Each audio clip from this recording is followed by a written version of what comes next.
What's up, bro? The children of the light. Yeah. And what do I see? A last space to freedom. One day that's me. I could chill with my ancestors and my family. Cause even though I made mistakes, they still accepted me. Through my life, I had to try to understand the way it is. It's hard telling your kids what life really is. Cause it hurts and you want much better for them. But you gotta let them know what's out there for them. So you can say you have one word, one voice to light. So you can make things right. Cause the times that we live in are no place for humanity. Not you, not me, the human race family. We need to change how we think it's the range. It's not right putting people in bars and chains. It's messed up cause in our veins the blood's the same. But some got different means, others got different aim. Some wanna propagate hate through racism. Others wanna sell pussy in the basement. Some settle for drugs, even the basement. But these things in life could never be a replacement for love, understanding, knowledge, and wisdom. Cause only truth tellers make it to the kingdom. Not the kingdom that you drive through in a Rolls Royce, but the place you get to lifting every voice and sing. Talking to the children of the light. It's time to lift your souls high up and fight. There's some doing wrong and they don't know right. When everybody's embracing the light. Talking to the children of the light. It's time to lift your souls high up and fight. There's some doing wrong and they don't know right. When everybody's embracing the light. The earth spirit is broke and decimated. All that bullshit is now outdated.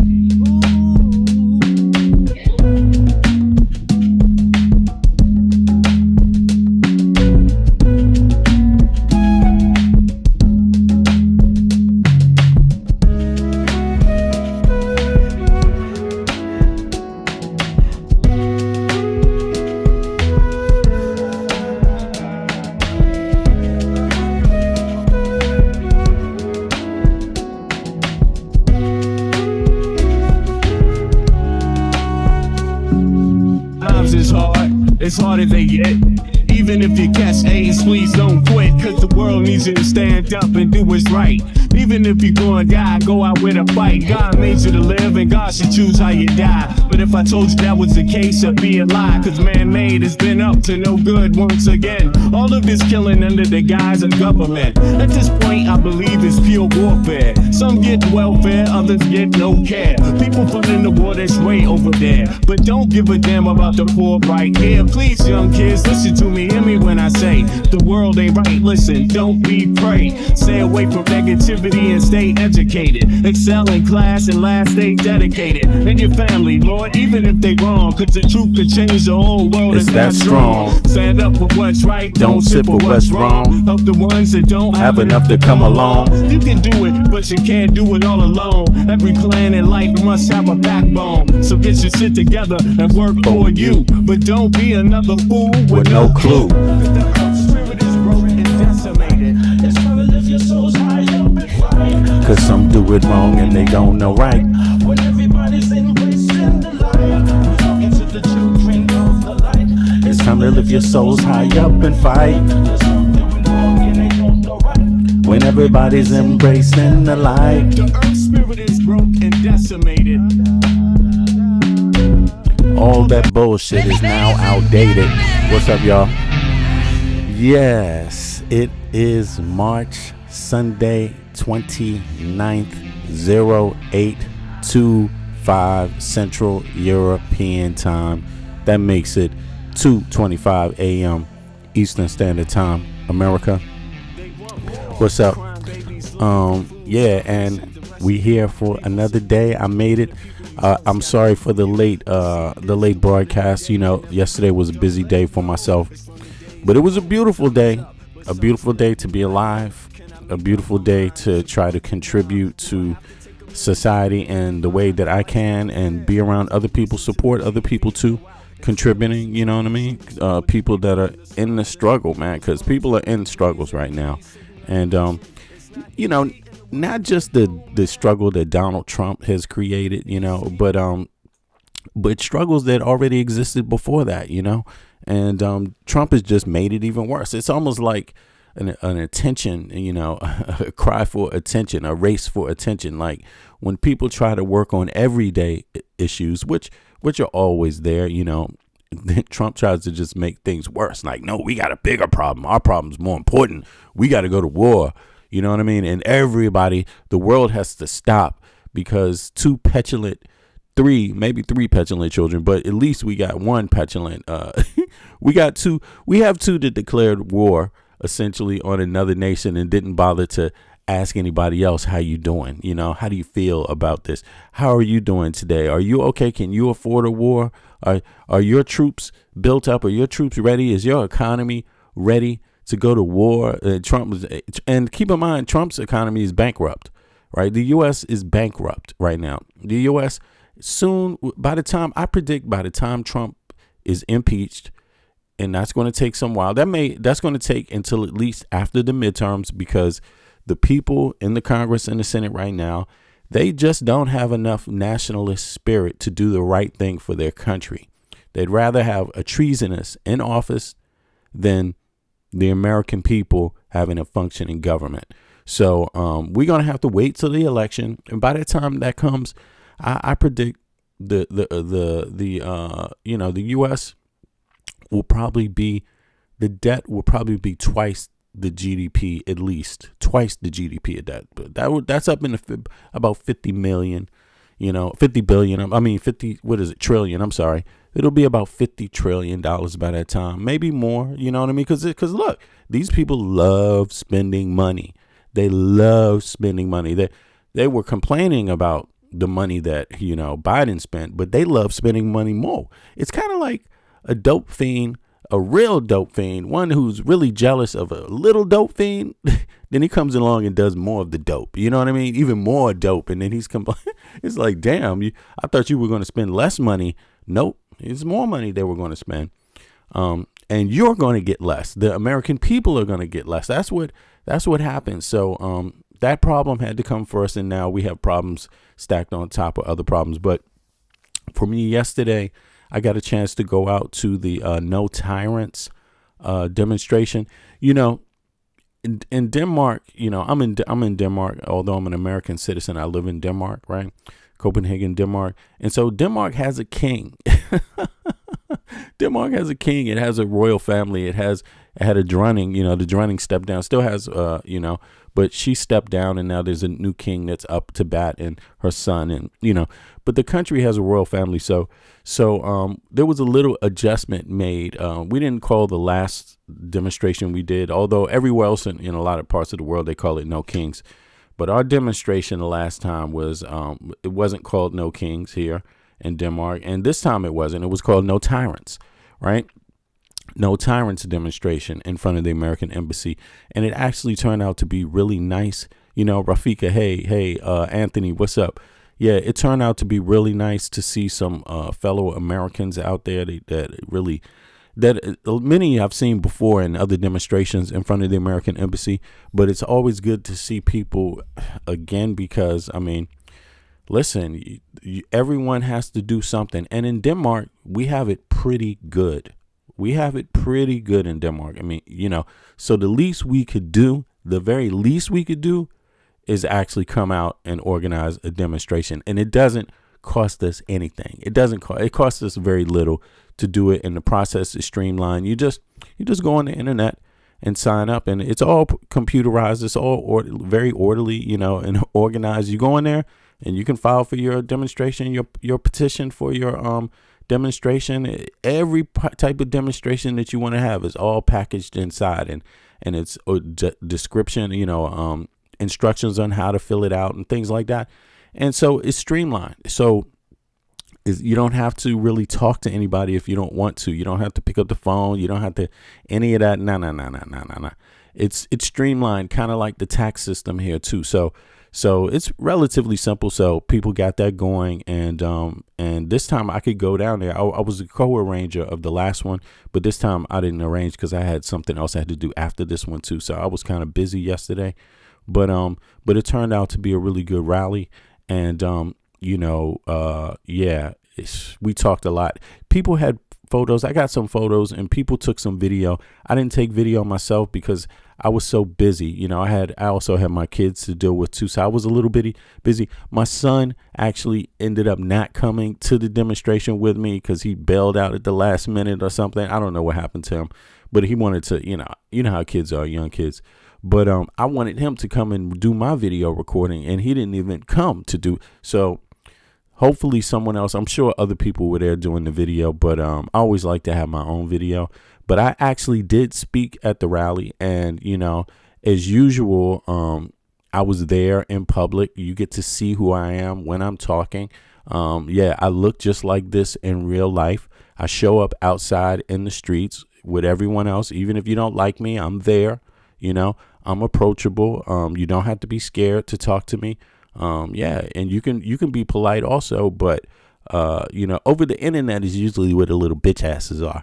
You know what I'm saying? Because they like to hide and shit and and complain. You know what I'm saying? But it ain't gonna work. It's not gonna work. I ran into some yeah. It's always gonna be some bitch asses. Whatever. People just laugh at you. What the fuck? Who are you? You're nobody. You can't even show who you are and shit. Anyway, but in any case, who did I meet? Guess what? I met some people. First of all, I gotta say big up to Pele Drow. What's his Drow? Is it Drow? Hold on, let me get Pele's name right. God damn. As a matter of fact, 2 seconds. I'm gonna show you who the hell I'm talking about. 2 seconds. I gotta show you how much, you know, really Ian Hill's listing is on point. Pele, if you don't know who Ian Hill's listing are, they're one of the political parties here in Denmark. But Pele is now like basically the main head person with Ian Hill's listing. But hold on 2 seconds. Let me show you exactly who he is. 1 second. 2 seconds, y'all. I'll be right back. Hold on.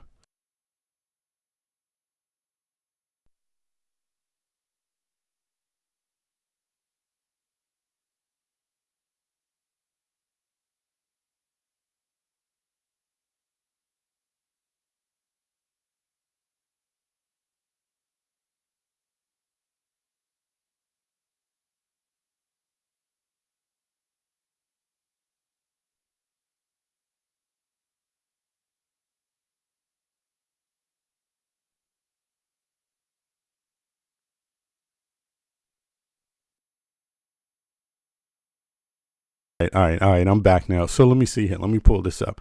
Now, this is Pele Draustel. Hey, this is him right here. Can you see that? This is basically the spokesperson.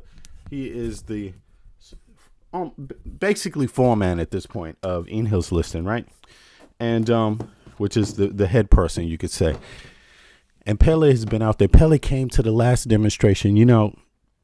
Came to the last demonstration Americans put together in front of the embassy, and that was great. But listen, the last time we also had, it was the Danish military veterans came right towards the end of ours, so we met them at their demonstration, and it was thousands of people out there.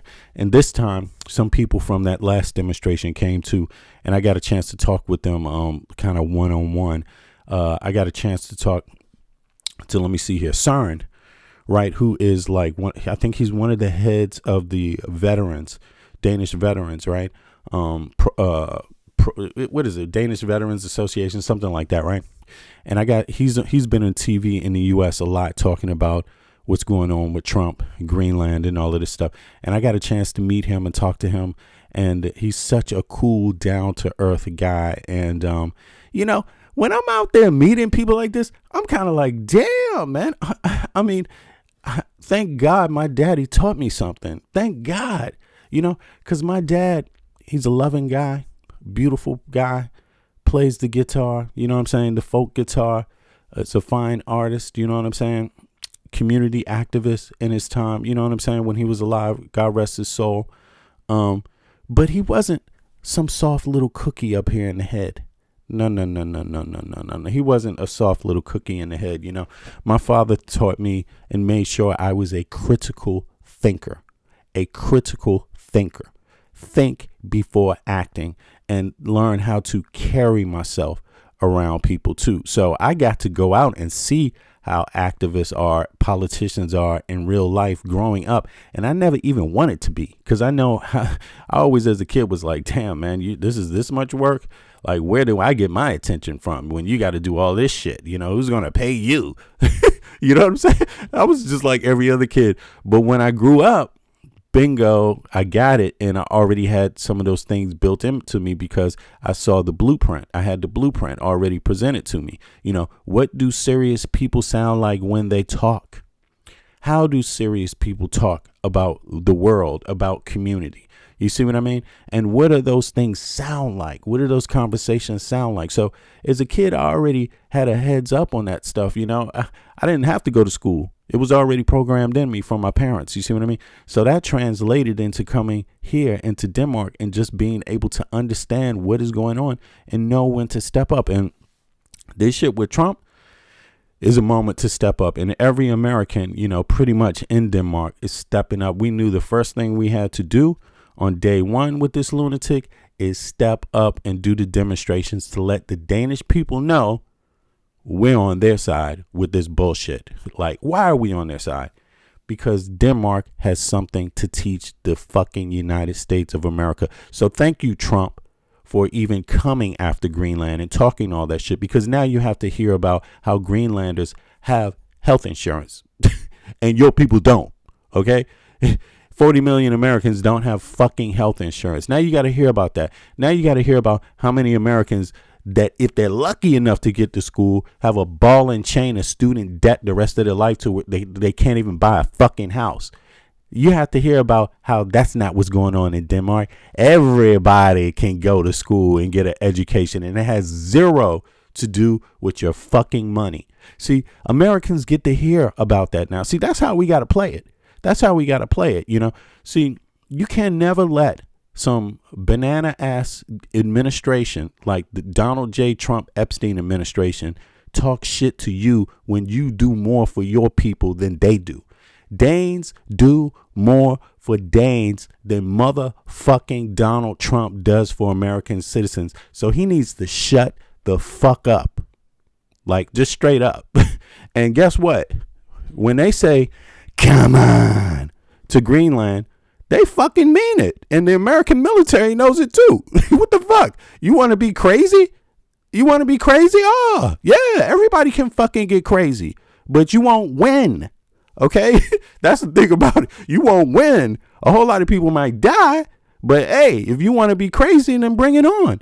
So let me tell you, 100% they know, everybody in Europe knows what Trump's plan was in going into hitting Iran. Everybody fucking knows. We were all talking about it, what the plan is. It's so transparent. It's Putin and Xi's plan.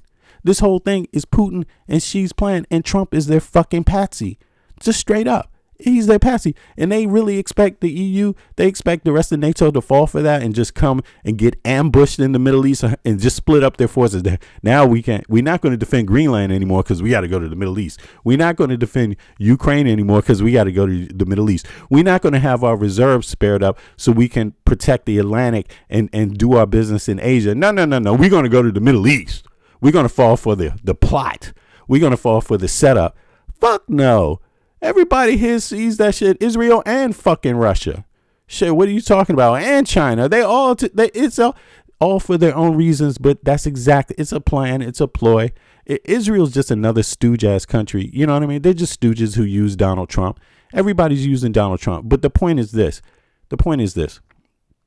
Israel, they didn't stand up when Donald Trump said he wanted to invade Canada. Oops, that was a mistake. Because Canada didn't like that. He didn't stand up. Netanyahu didn't stand up when he said, what else did he say? He wanted to invade Greenland. Not a peep from Netanyahu. So it's kind of clear who the patsies are here. It's kind of clear who the patsies are and who the superpowers are sitting in the back, waiting, staring the direction. Iran's not even in charge of this shit. Iran's not even in charge of this. They're just another group that is thrown in the mix because somebody else got a plan. You see what I mean? That's all it is. That's all it is. And you got to understand how this shit plays out. It's Machiavellian. It's not transparent, But if you if you pay attention to the details, you will see how they just always seem to line up in somebody's favor. And nobody's playing that bullshit anymore. Nobody's playing it. So the U.S. is in this war on their fucking own. Netanyahu's in this war. They in it on their own. No one else is going for it. No one else is going for it. So we had some good conversations there at the demonstration. You know, it was a lot of Danes there too. But then I had a chance afterward. I had to go kind of quickly afterwards to another panel that I sat on about people of African descent, anti-black racism, you know. And so I actually sat on a panel. You know, I'm a co-founder of an organization that did a lot of work in Denmark that maybe a lot of people don't know. People in Denmark know about it, but a lot of people on the internet don't know, because this organization that we did, we didn't have YouTube. We barely did YouTube back then, but this is like 2015, 2014, 15, 16, 17, 18, 19, and YouTube wasn't really part of what we were doing. Yeah, we had some demonstrations and videos and things like that we did, because we did a lot of demonstrations too. But what we did more of was TV appearances, and those are all out there, you know, on major news channels, you know, Good Morning Denmark, TV2, and real debates about this stuff, but substantive debates, you know, because there were a few other organizations, but you could basically say we're the prodigal organization, the organization that got the conversation out there broadly and correctly for people of African descent in Denmark, and was working together with a broad coalition of organizations across Europe called NPAD, working under the Working Group for People of African Descent in the UN. You see what I mean? So I had the pleasure of being invited to sit on a panel yesterday. So it was good at Focal to get out there to listen to some folks, to hear what how things are going, what progress looks like, and some of the issues and stuff like that. And I got a chance to break off some information, because believe it or not, this brother here knows a little something about the law. You know what I'm saying? I know a little something. And everybody in my organization, Afro Empowerment Center, the organization I co-founded, knows a little something about the law, because that's exactly our point of entrance. The law. How does the legal system work around these events? You see what I mean? So we are not just about crying. We're about criminal suits and how to get processes criminally and on the civil level, and then also educating the public to how, you know, what the damages are, what things, what the harm is. And it's not just one way harm. It's harm for everybody.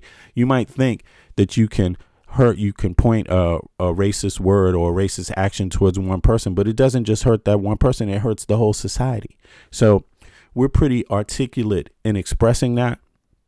You know what I mean? So we had a lot of success, and just going there reminded me of the work that we did and how necessary it was. So, yeah. And so I had a few conversations after that, and then talked to my colleague, the other co-founder, Yosef, about it. So, you know, yeah, but it was a good day for me yesterday. I was kind of busy. So, you know, I just wanted to get that out there. And I will show you guys. I mean, you know, people that know me, people that do a little bit of research, you can easily find out. You can easily find out some of these things, because the information is out there. It's public information. You know what I mean? But at the same time, since this channel is about international politics, is really my channel. I started this to focus on what's going on with Trump. You know what I mean? I like to keep focus, and sometimes I don't want to deviate all the times into these things, because it's another topic that deserves full attention and full space. You know what I mean? But this topic, we back today. And by the way, this I did also have a chance to talk about the victory that happened in the UN for people of African descent in terms of reparations and its transatlantic slave trade. And I just wanted to say, I know maybe I didn't talk about it enough yesterday, but it is a victory. It's a victory if you know how the law works. And I was also talking about this yesterday in the panel. It's not about who abstains. It's not about who said no. The people that said no, all they do is make themselves look worse. You know what I mean? The ones that voted no, they just made themselves look really bad. The ones that abstained, they didn't do a yes, they didn't do a no, but they understand legally how this works. They understand that as long as this passes and on the UN level, it actually has repercussions for everyone, and it did pass. So what that means is that civil society is going to be like having a lot of lawsuits on the ground across these countries, and it's going to exist whether you voted for it or not, because it passed, because the article gives legal credence. When you go to a court, right, in a civil court, a civil suit, and you say that the UN has signed this, because everybody else is a part of the UN. When they say the UN has come to this conclusion, it gives weight to your arguments in court. That's what a lot of people don't know, because if you don't plan on going to court, a lot of people only think criminally. They don't think in the civil part of the code, So that was a victory. So people should celebrate that, because that was long coming, and of course there's a lot of work to do anything with that, and people shouldn't be scared, because it's not a handout. It's not a handout. Listen, the people that we're talking about are people that have already close relationships with the same nations that basically colonized them or were a part of the colonization. Many of them have similar relations. But the one that stood out the most to me, was the U.S. Virgin Islands, because they seem to be caught in the middle of something, and they're caught in the middle of how they got transferred over to the United States, because that means not only do they not have voting rights, but they also don't have self-determination. So they're not autonomous like Greenland is autonomous. Greenlanders, they make choices for themselves. They're still part of the Danish kingdom, but they make choices for themselves. They have their own parliament. You see what I mean? The U.S. Virgin Islands isn't like that at all. They don't have any autonomy. So in other words, they're basically still cattle. You see what I mean? They're still cattle. So I hope that somehow this thing about reparations, the people in different countries that are working on this can also think about how can they assist the U.S. Virgin Islands, because they're in a bad situation with this. You know what I mean? They have the United States that has a Supreme Court that's never going to do shit for anybody regarding this. This is a right-wing extremist Supreme Court. So any type of reparative justice, they are totally against. They are totally against in the U.S. They are against it for women. They're against it for other minorities. They're against it for, of course, also people of African descent, Black Americans. They're against it. They're totally against reparations.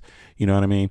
Even though in the United States, reparations in my town, in the city I'm from, D.C., reparations was actually paid out to the slave owners when they had to give up their slaves, as part of the deal, They were like, we might join the union if you don't pay us for these slaves. God damn it. We got to get something so that stop them from joining the union. They said, okay, you get $300 per slave. Today, that's about $9,000 to $10,000 per slave, per person. So they were sold, So countries are doing business elsewhere.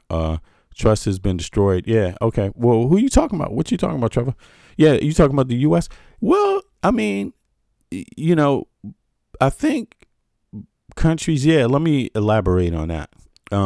Countries should do business elsewhere. I mean, and nobody's stopping you from doing business elsewhere. In fact, if you don't do business elsewhere, you're not helping anybody. So I wouldn't look at it as a punitive thing. I would look at it as a good thing, because you want to help people. So the best way you can help people is move on with life. You know what I'm saying? Because right now you got Trump who's acting like he don't give a fuck what you do. So what do you do with a person that says, I don't give a fuck what you do? You go do what you want to do. That's what you do. You know what I'm saying? So by all means, they are forced to, I don't know about that. Where are you from, Trevor? Where do you live? What country do you live in? I'm just curious about that. Hold on now. Let me see something. Also, the link is up here. And if anybody wants to hop up, because it's Sunday, anybody want to hop up, use the distro link. It's in the top of the chat. I can also put it back here too for people just so you could see it. It is, if you want to join the panel, here we go. Boom. It's right here. You can hop up. Just have distro on your phone. Canada. Okay. So, I'm going to be honest with you because I don't, I'm just going to give you my perspective. My perspective is this. People can be encouraged, but forced, no. It's things like corruption and things like that, other things going on. Forced, nah, man. Look at Iran. Are they being forced to do something? You know what I'm saying? No. So, freedom comes with a price. You know what I mean? And you have to, and just like everybody else, is Greenland being forced to do something? No, Greenland said, come on. You know what I'm saying? Because that's how you have to be. Because if you're not going to be that way, anybody's going to roll over you. It's not going to just be the U.S. shit. Imagine what if you're not that way to China, they will come. Because there are a lot of Chinese. I don't know if you notice, it's a big amount of them. And they tend to have, when they show up, they tend to show up decisively with a whole lot of numbers at one time to overwhelm anyone. I don't know if you heard a story, 51st Day. Yeah, it's so funny. Yeah, in Canada's also like, come on. You know what I'm talking about. So, look, everybody's not that forced. You might be encouraged, but, you know what I'm saying? You got to show some fight. You know what I mean? If you want to keep people off of your ass. You know what I mean? But it's a price, you know what I'm saying? But that's so interesting. However, I appreciate that though, Trevor. Yeah. Yeah. Canadians. Hey, listen, there's a lot of Americans out there. I'm going to fight with the Canadians. Fuck all of that. I'm going to fight with the Danes. I'm on the Dane side. I'm an American, but I'm on the Dane side. I'm on the Canadian side. I'm on the Greenlander side. And right now, fuck around, I'm going to be on the Iranian side because I'm not with this bullshit that they just did to Iran. It's like, what the fuck are you doing? Like, you don't have to agree with people to not bomb them. What the fuck? You know what I'm saying?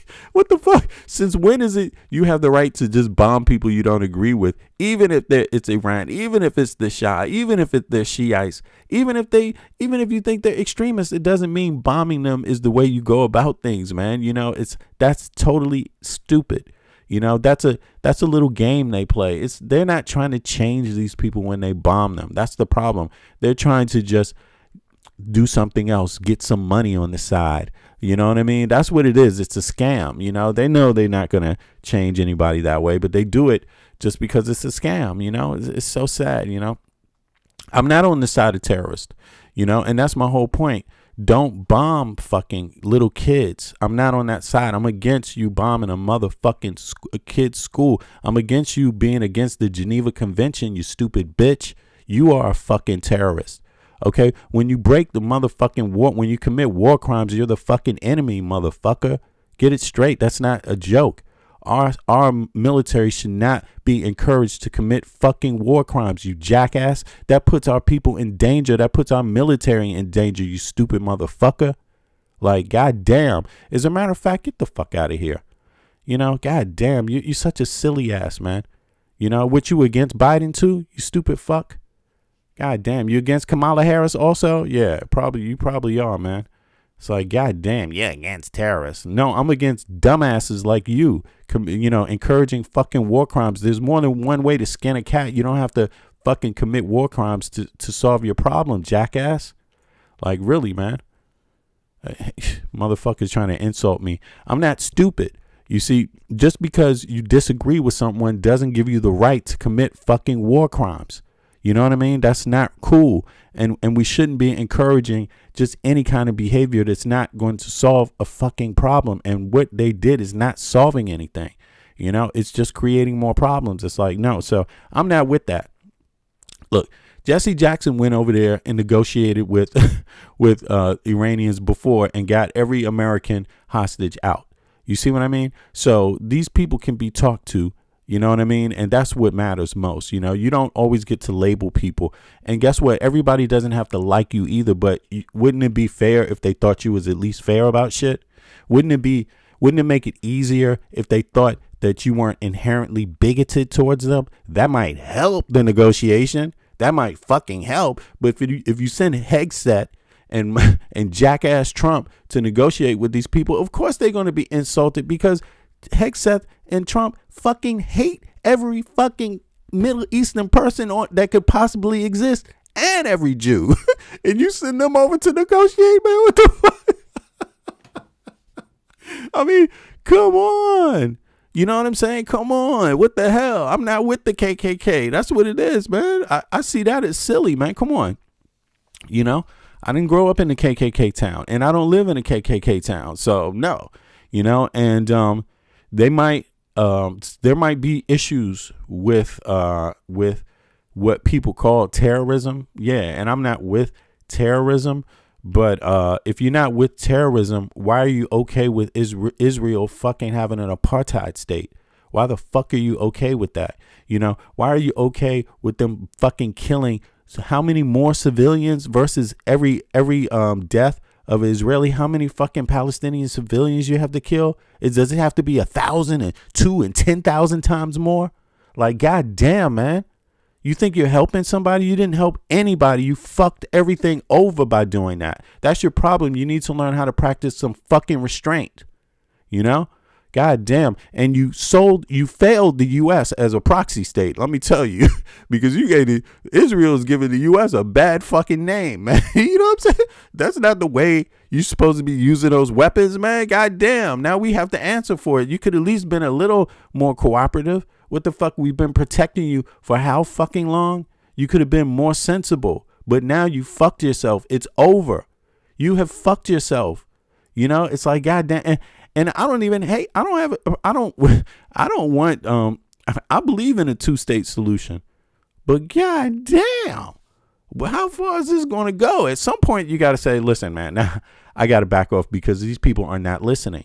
This leader that they chose is not listening to anybody. Netanyahu is not listening to reason. So he's just got to fucking go, man. Trump warned about the straits before the start of the war. Man, that ain't no genius shit. That's motherfucking Charlie Brown. Everyone knew. This is why you don't want a war with Iran, because no duh. What do you think? What do you think the U.S. is doing with Cuba right now? What do you think? Yeah. Who warned you about? Who warned Cuba? Who warned the world that Trump is going to cut off Cuba if they don't do what he say? That's the first thing Trump is going to do. If the Cubans don't bow down, he's going to cut everything off. You know, that's the exact same thing. So who are you to talk about it? You know, and the worst part about it is the Cubans haven't even attacked us, and yet you want them to starve to death. Who the fuck are you? Like, that is so fucked up. I'm sorry, Trevor. I'm not talking to you, but it's sick. And the generals did warn him, and Trump is like, nope, we're going to do it anyway because Putin wants them to do it. You see, that's what I'm saying. It's Putin, man. It's their little twisted little ritual Epstein file plan. You know what I mean? Whatever it is, we don't need to know the details, but Trump is scared to not do what's in Putin's best interest for some goddamn reason. You know? Yeah, you didn't vote for him. Yeah, y'all know this, man. You know, Trevor, well, hold on. Episteme. Yeah, exactly. You guys know this. It's how it is. And it's sad that we have to see this. But look, the United States has to learn. The United States has to learn. And people have been talking about this, and yet people didn't do enough about that form of corruption. And now it's full of it's the bubble has bursted. You know, so everybody that's down with this is basically going to get played out. They're showing their true colors, and they're showing how much of a danger they are to our own country. You know what I mean? So, and a danger to our allies, you know, a danger to our neighbors, you know what I mean? And this administration has no sense of relation to anything, to anyone else. They're totally isolationist, you know, so they're really fucked up. Cuba's been in the dark, bro, for years. They just want us to help get them out of the situation.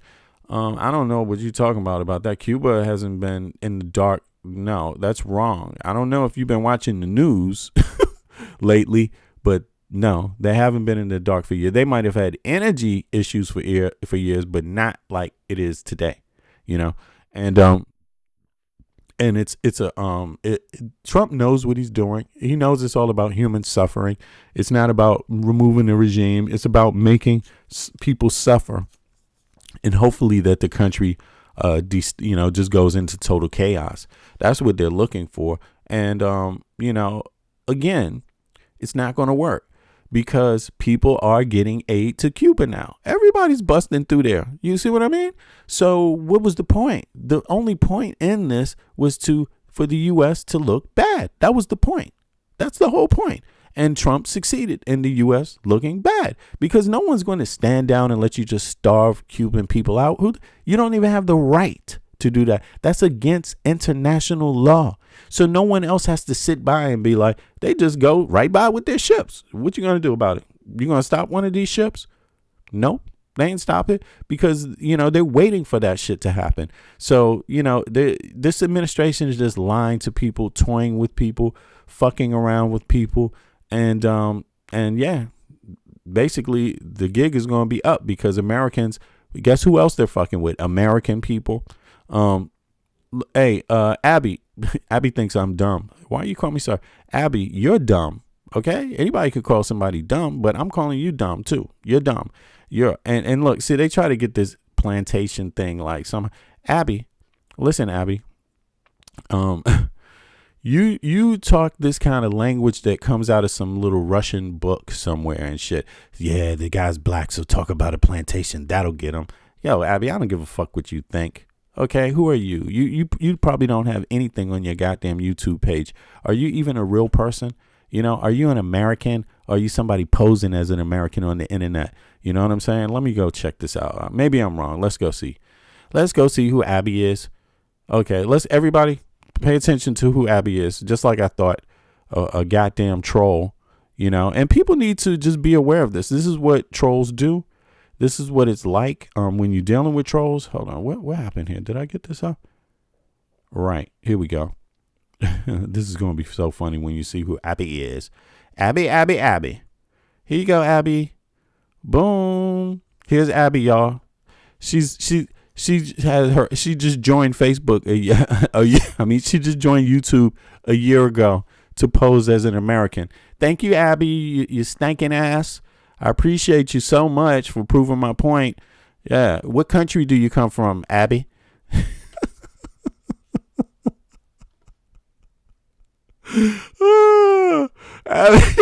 Abby, can we see your face? Can you hop up on the panel, Abby?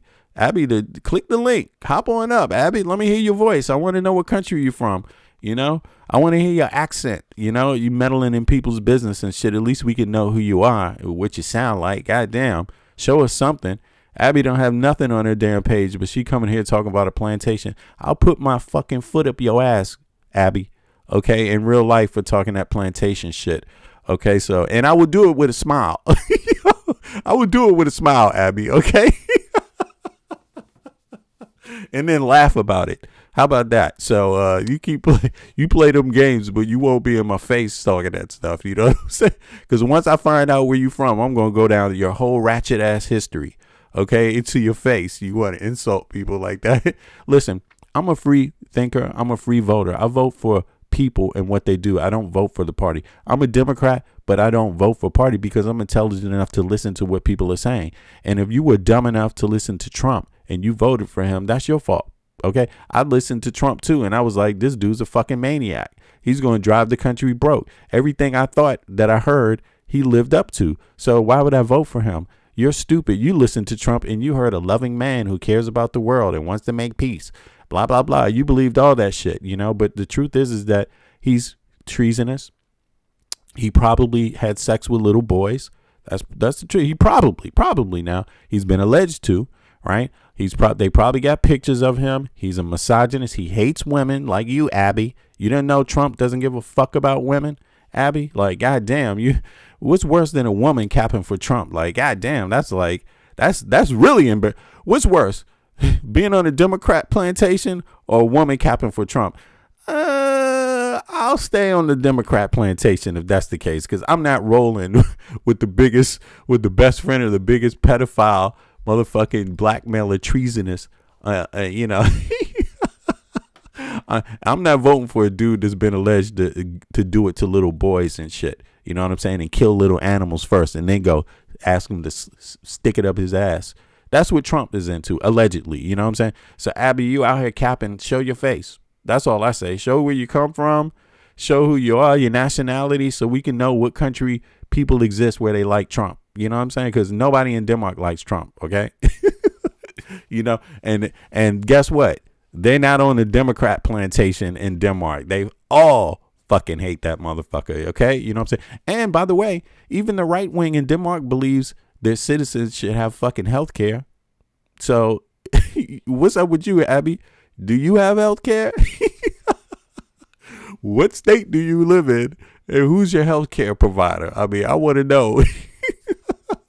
Yeah, Kamala would be the president if the country would have stood together. Exactly. But they bigots and misogynists. So we know we can't let the first woman to ever be the vice president in the history of the country become the president. That's too much. That's too far gone. One woman and her skin is not, a certain type. Just can't do it. In fact, I'm angry and I'm going to have a revolution about it. I'm going to tear down democracy just because we had a woman vice president. I mean, that's pathetic. That's pathetic. Just it's American people's fault, and it's how we think. And also, but Abby, I doubt Abby's a American. This is the thing Americans have to live with. We have to live with the fact that when you're online, their biggest game is to have trolls pretending like they're Americans, trying to get Americans to fight and trying to confuse Americans. That's the biggest game right now. And that's not just the game in the U.S. with elections. That's the game all across the Western world that they're running. This is what people need to be on guard for. So they will try. But the real hit is the U.S. because if you can hit the biggest country, well, that's the biggest gift on earth. And that's what they did. So, yeah, they won. Look at this. Somebody say, you do realize. No, I don't realize, motherfucker. That's why I'm talking. Okay. He's like, look at this. You do realize. Obviously, I don't. You do realize you sound like right. I mean, did you have common sense? You seem to be articulate. You sound pretty well educated. I mean, I'm sure that you have some common sense. Okay. Thank you. Well, yeah, I do realize I got.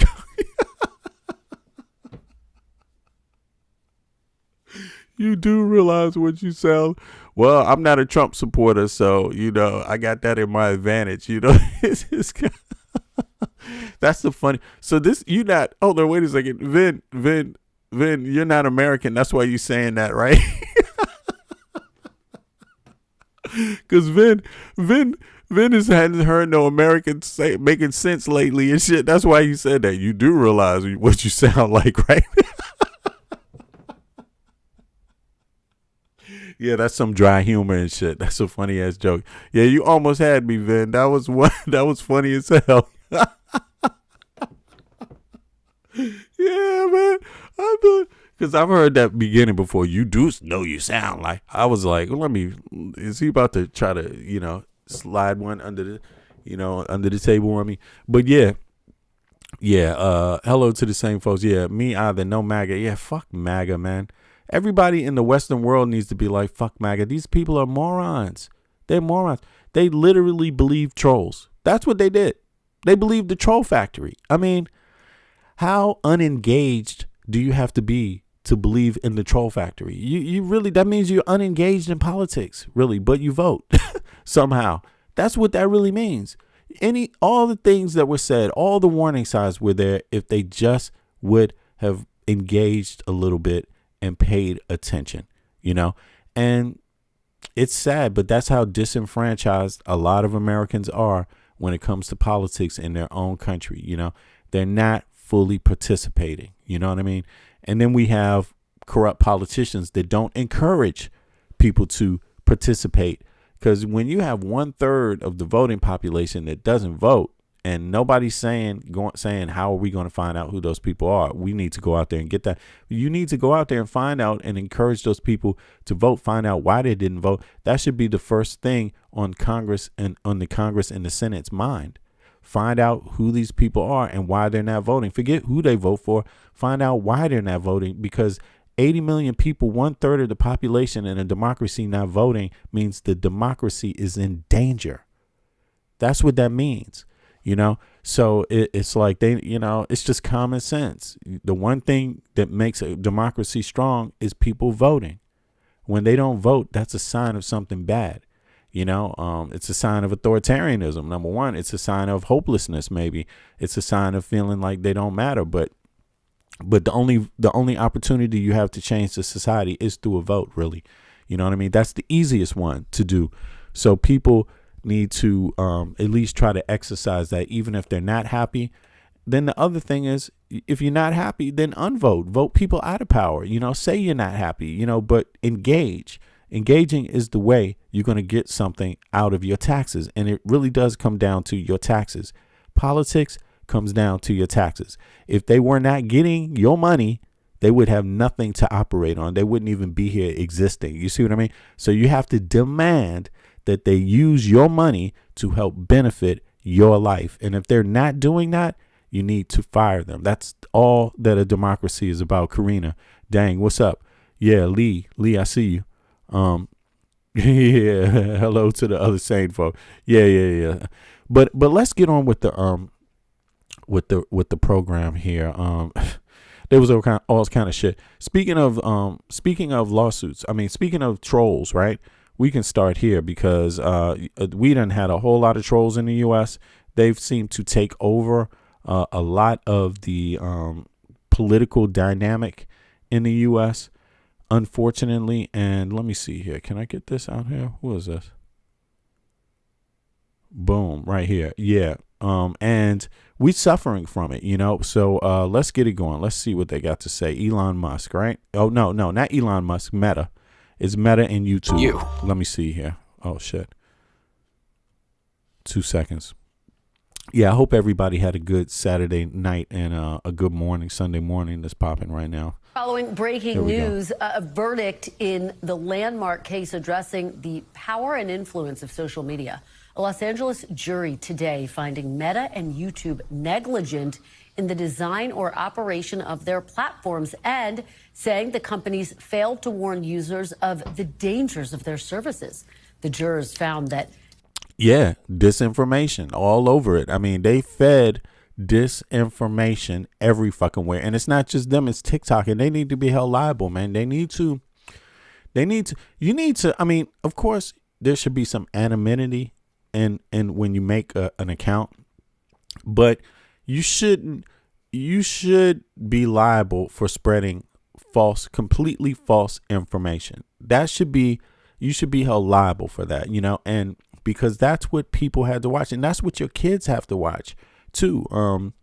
Your kids have to see things that aren't right, and you have to spend a lot of time straightening them out. And they think that because if a lot of people believe something, that tends to give credence to it. People tend to think that it's true, but it doesn't necessarily make it true just because a lot of people hear it, But yeah. Tech giants' platforms harmed a young user with features that made her addicted and led to mental health problems. The trial, which included testimony from Meta CEO Mark Zuckerberg, was the first lawsuit of its kind to go to trial. In separate statements, Meta and Google, YouTube's parent company, saying they disagree with today's verdict and plan to appeal.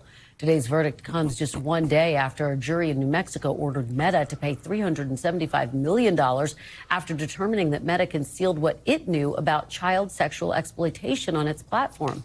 Meta says it plans to appeal that verdict as well.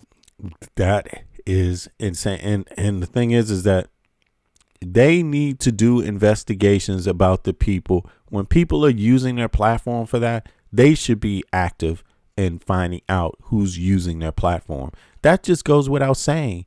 If you have a restaurant, for example, or a business, and you have an employee that's inside of your business selling drugs or something like this, or committing crimes in your business, but yet you have people coming to your business to have some service provided, and if you at any time know that this person is committing a crime, you're inviting people into danger by coming into your business. So you have a responsibility. And the question is how much of this stuff were they aware of? And of course, they were aware about a lot of it, but they just didn't take responsibility about it. They I don't know why that is, but yeah. If they don't have the ability to know, who does?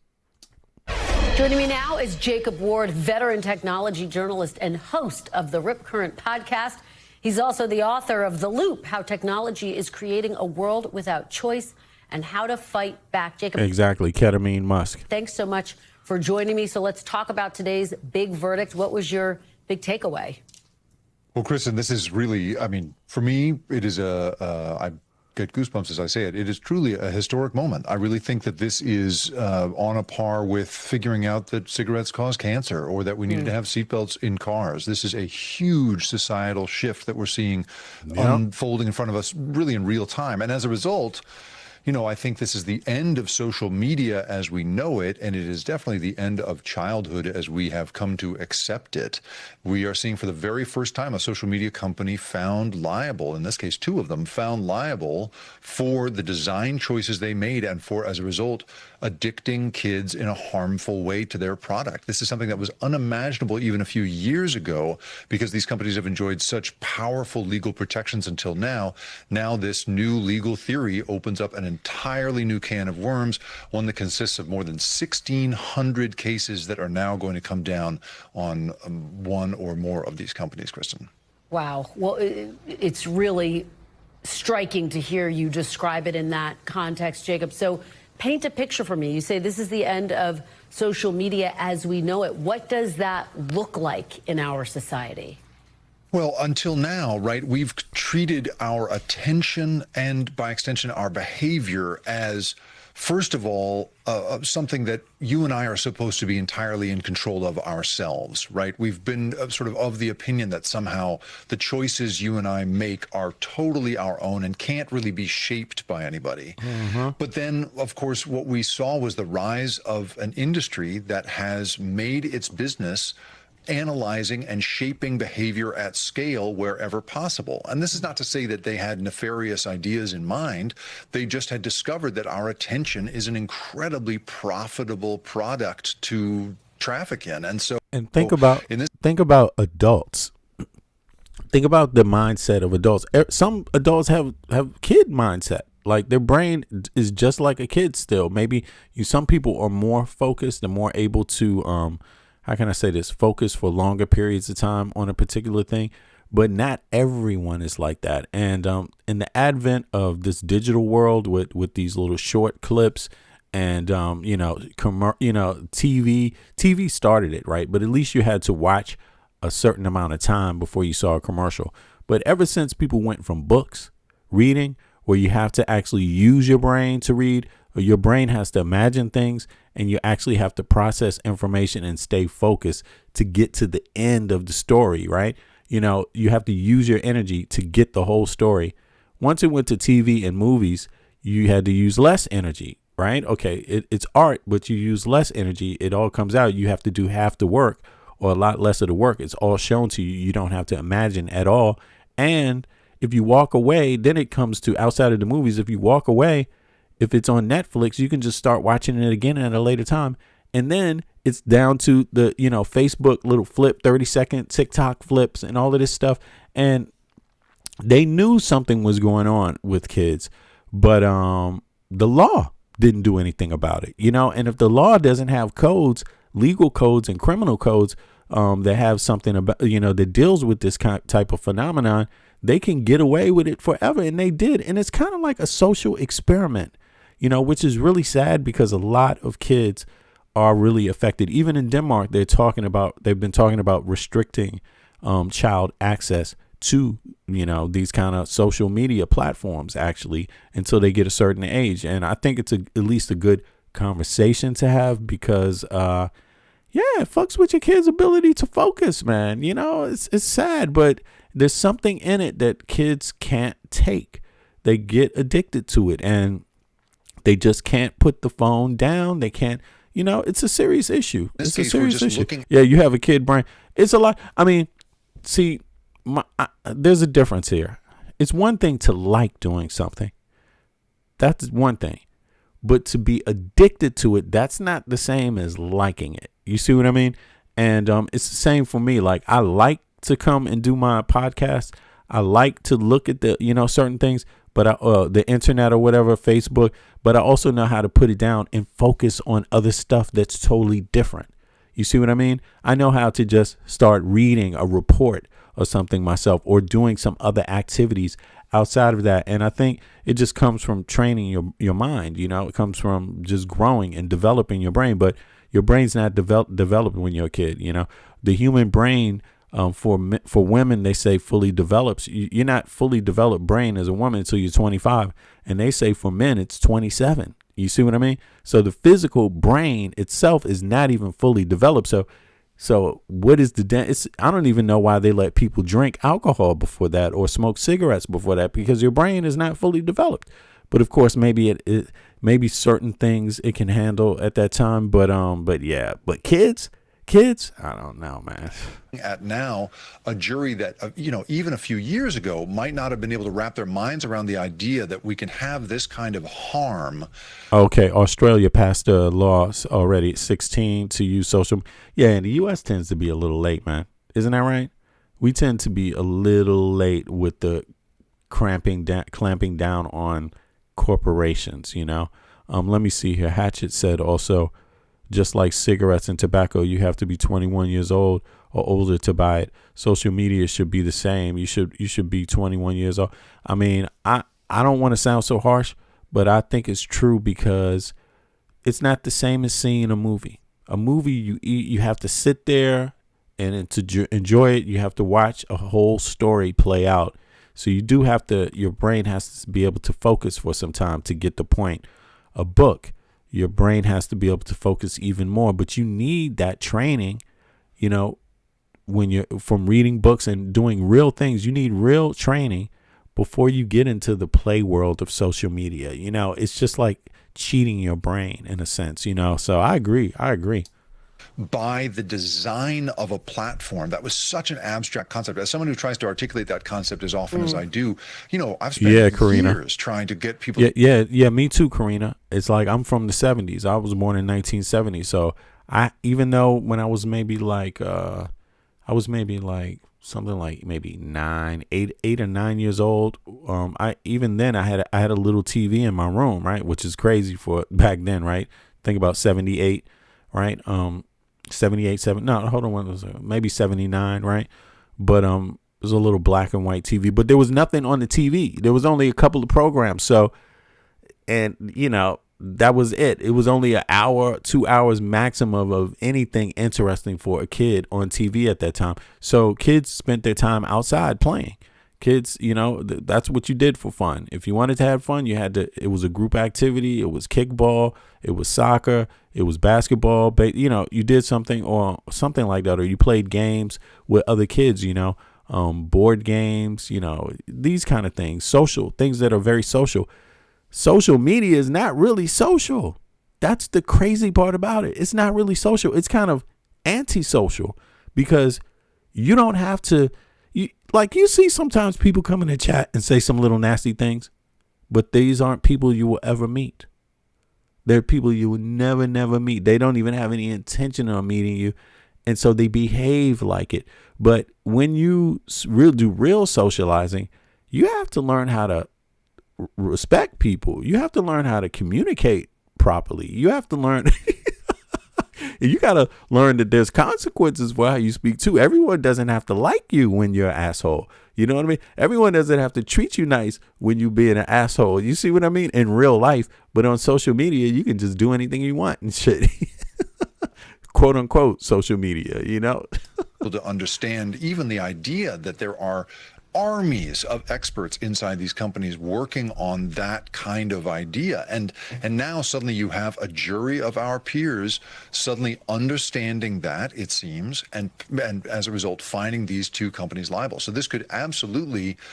This is going to open up a flood of, it's going to break the back, because now that this has happened in the U.S., every other country that's already been thinking about it, this lawsuit, this is exactly what they are scared of. Lawsuits, they're scared of that, because people are going to catch on, and more lawsuits are coming. It's going to be lawsuits across every country where they operate in. It's probably going to be a lawsuit, now, because now there's a roadmap, and even though countries are, everybody has their own sovereignty, their own court system and things like that, Western countries tends to be very, very similar very, very similar. It's not that different from each other, so you can kind of guess that this is going to spread wherever YouTube, wherever Facebook is. But you shouldn't feel sorry, because these companies make so much money, and it is responsibility. Whenever your reach is that big, you also have responsibility you have to take that's that big too. It's not for free, So yeah. Rewrite the rules. Now, will that be a rewriting of the rules that everyone will be happy with? I don't think so, right? We have enormous First Amendment issues that are going to come up with this. And you know that Meta and YouTube are going to fight tooth and nail. This is an existential threat to the way. Yeah, but Jen, let me tell you, you ain't going to have a country if you don't learn how to it's the same thing. There's always freedom of speech, but freedom of speech doesn't give you the right to hurt people. It doesn't give you the right to create harm, and that's the thing. It's not freedom of speech is not a pass to do and say anything you want and to get away with anything you want, and on top of that, they still have a role in not just what's being said, but how it's being rolled out, what the effects of the rollout are, how the app functions itself. What is addictive about the app? You see what I mean? And it's the same thing. I mean, you have the right to smoke, but shouldn't they have some warnings there? So I think you're right. A lot of people are saying it's going to be limited to like 18 or to the same thing as an adult age, and that will solve the problem. I think so. I think that's a good idea, because then you're an adult pretty much, and you're responsible for yourself. And and then when you find out that kids are online, you report them. Just simple. Kids should not be online under this age. As soon as you find out somebody is not an actual adult, boom, you got to report them and get them offline. But I just think there's a lot more. I don't even think it's just this that's going to come out. These companies have had a lot of protection, and people use their platforms. One of the things that they came out was it's not even the freedom of speech thing.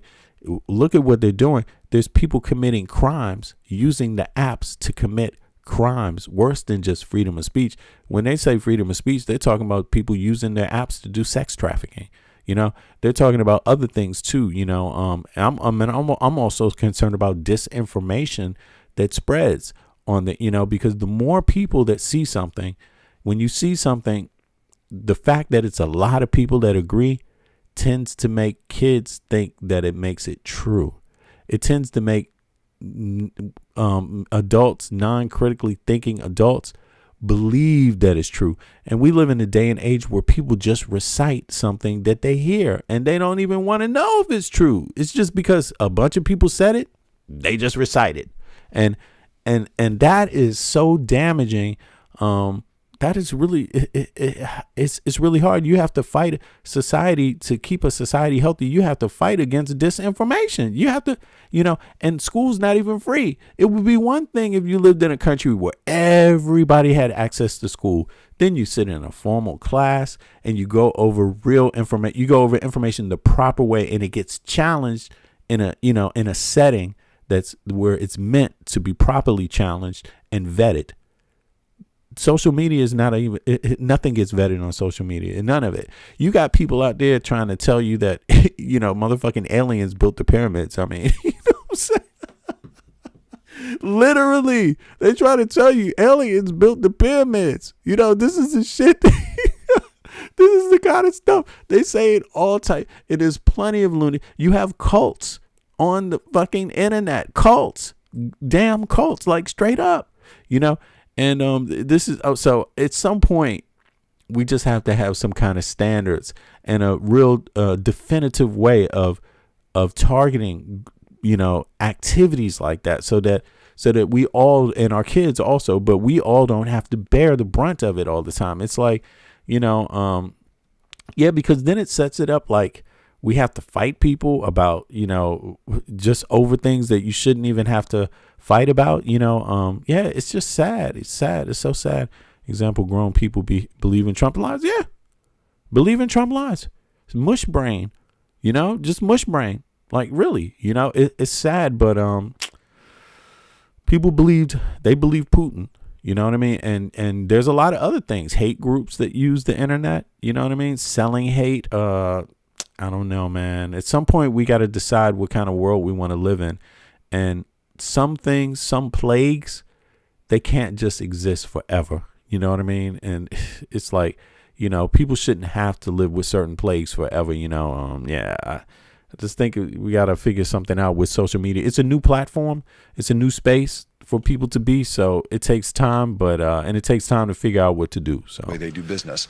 So this is not over by any stretch, but I think that the era of treating our behavior as an infinite product to mine, that era is over, I think.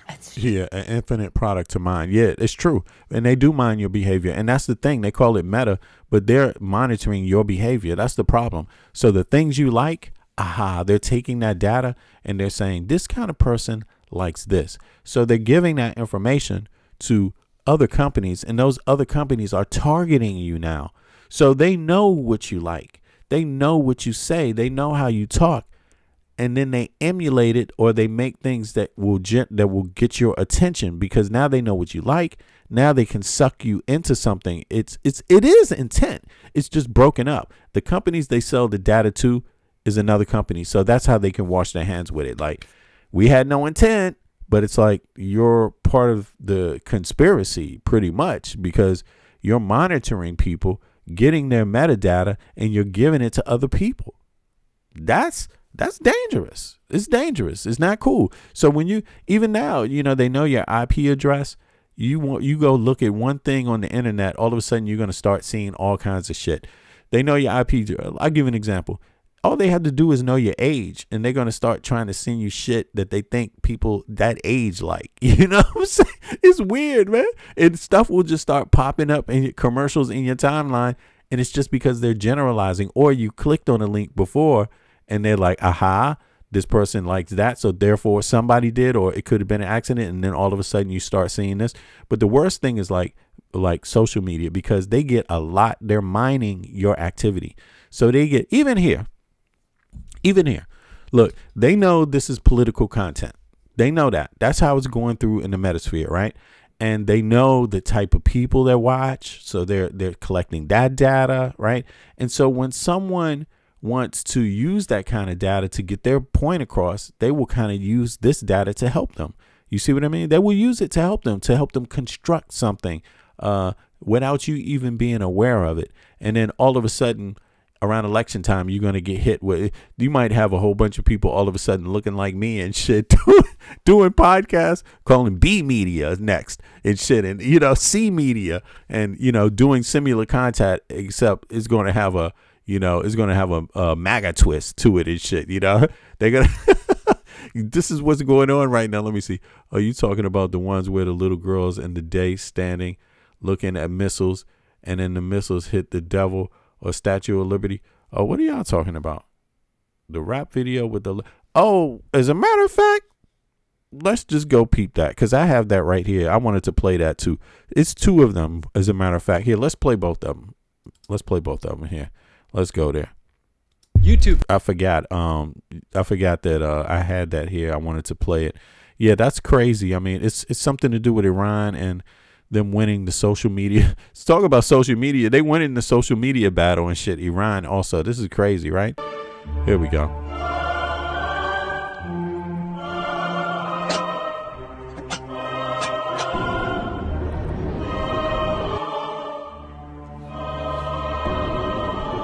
Go.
Okay, what is it? What did that say? Let me see here. It says, in remembrance of the students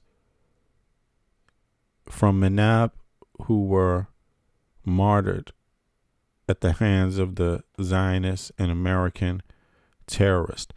Yeah, and I think, this is my take on it. It's like, again, if you don't like somebody, don't act like them. If you don't like somebody, don't act like them. And, we can't win by trying to be like the people we criticize. It just doesn't work that way. We're just becoming part of a cycle, and that's stupid, especially when your country is bankrupt. I mean, our country, the U.S. it has financial problems. You know what I mean? And Trump has made those financial problems real. We had manageable, because being 1 year in debt, 1 year in debt, that's not an issue. That's $27 trillion. Fine. You can always, tweak a few things. How about stop the waste? If you just stop the waste, you will catch up a whole lot. But we tend to waste money all the time. And this is a primary way of wasting money, So Biden did it. A lot of Democrats and Trump, even Clinton, balanced the budget. You know what I'm saying? It's not impossible. It's not impossible because the U.S. got 350 million people. It has a big economy. So it's not impossible. But the thing about it is that now we're going to have a double GDP debt.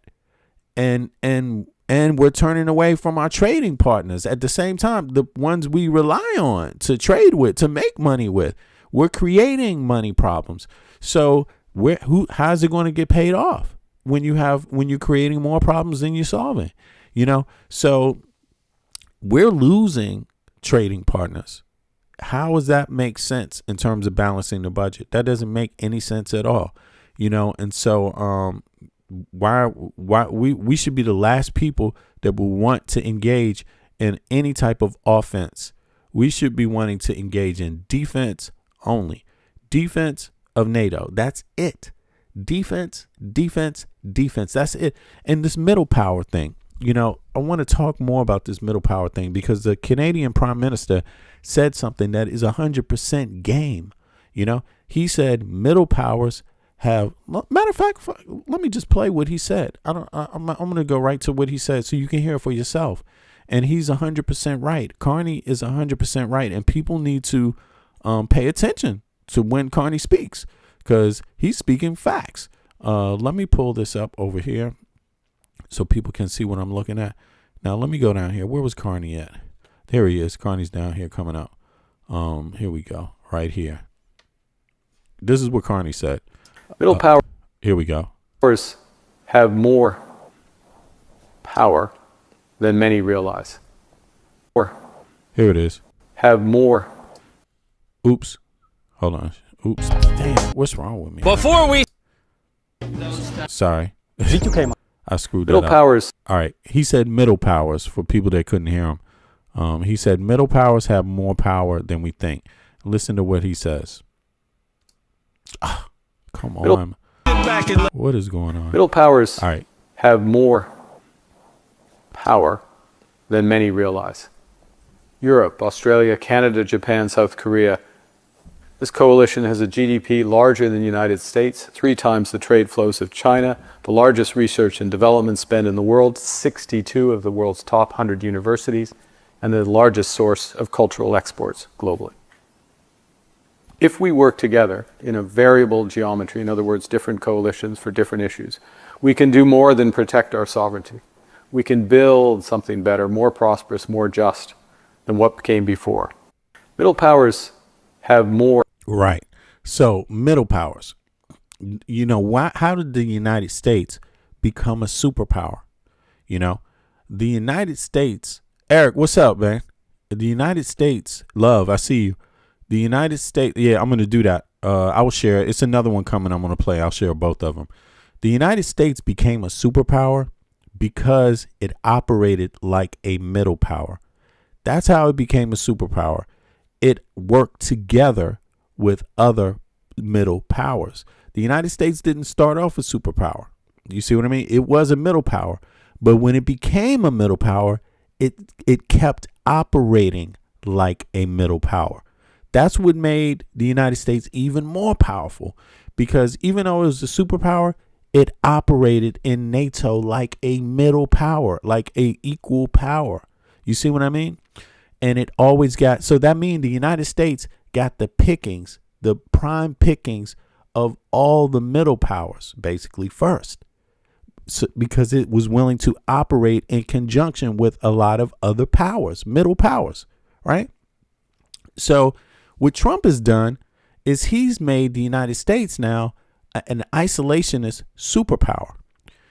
And what that means is that actually those middle powers, if they work together, they have way more power than the U.S. But they weren't working together against the U.S. before.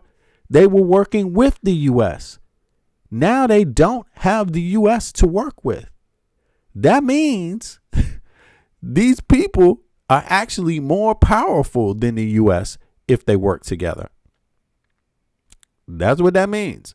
And they don't even all have to work together for that to happen.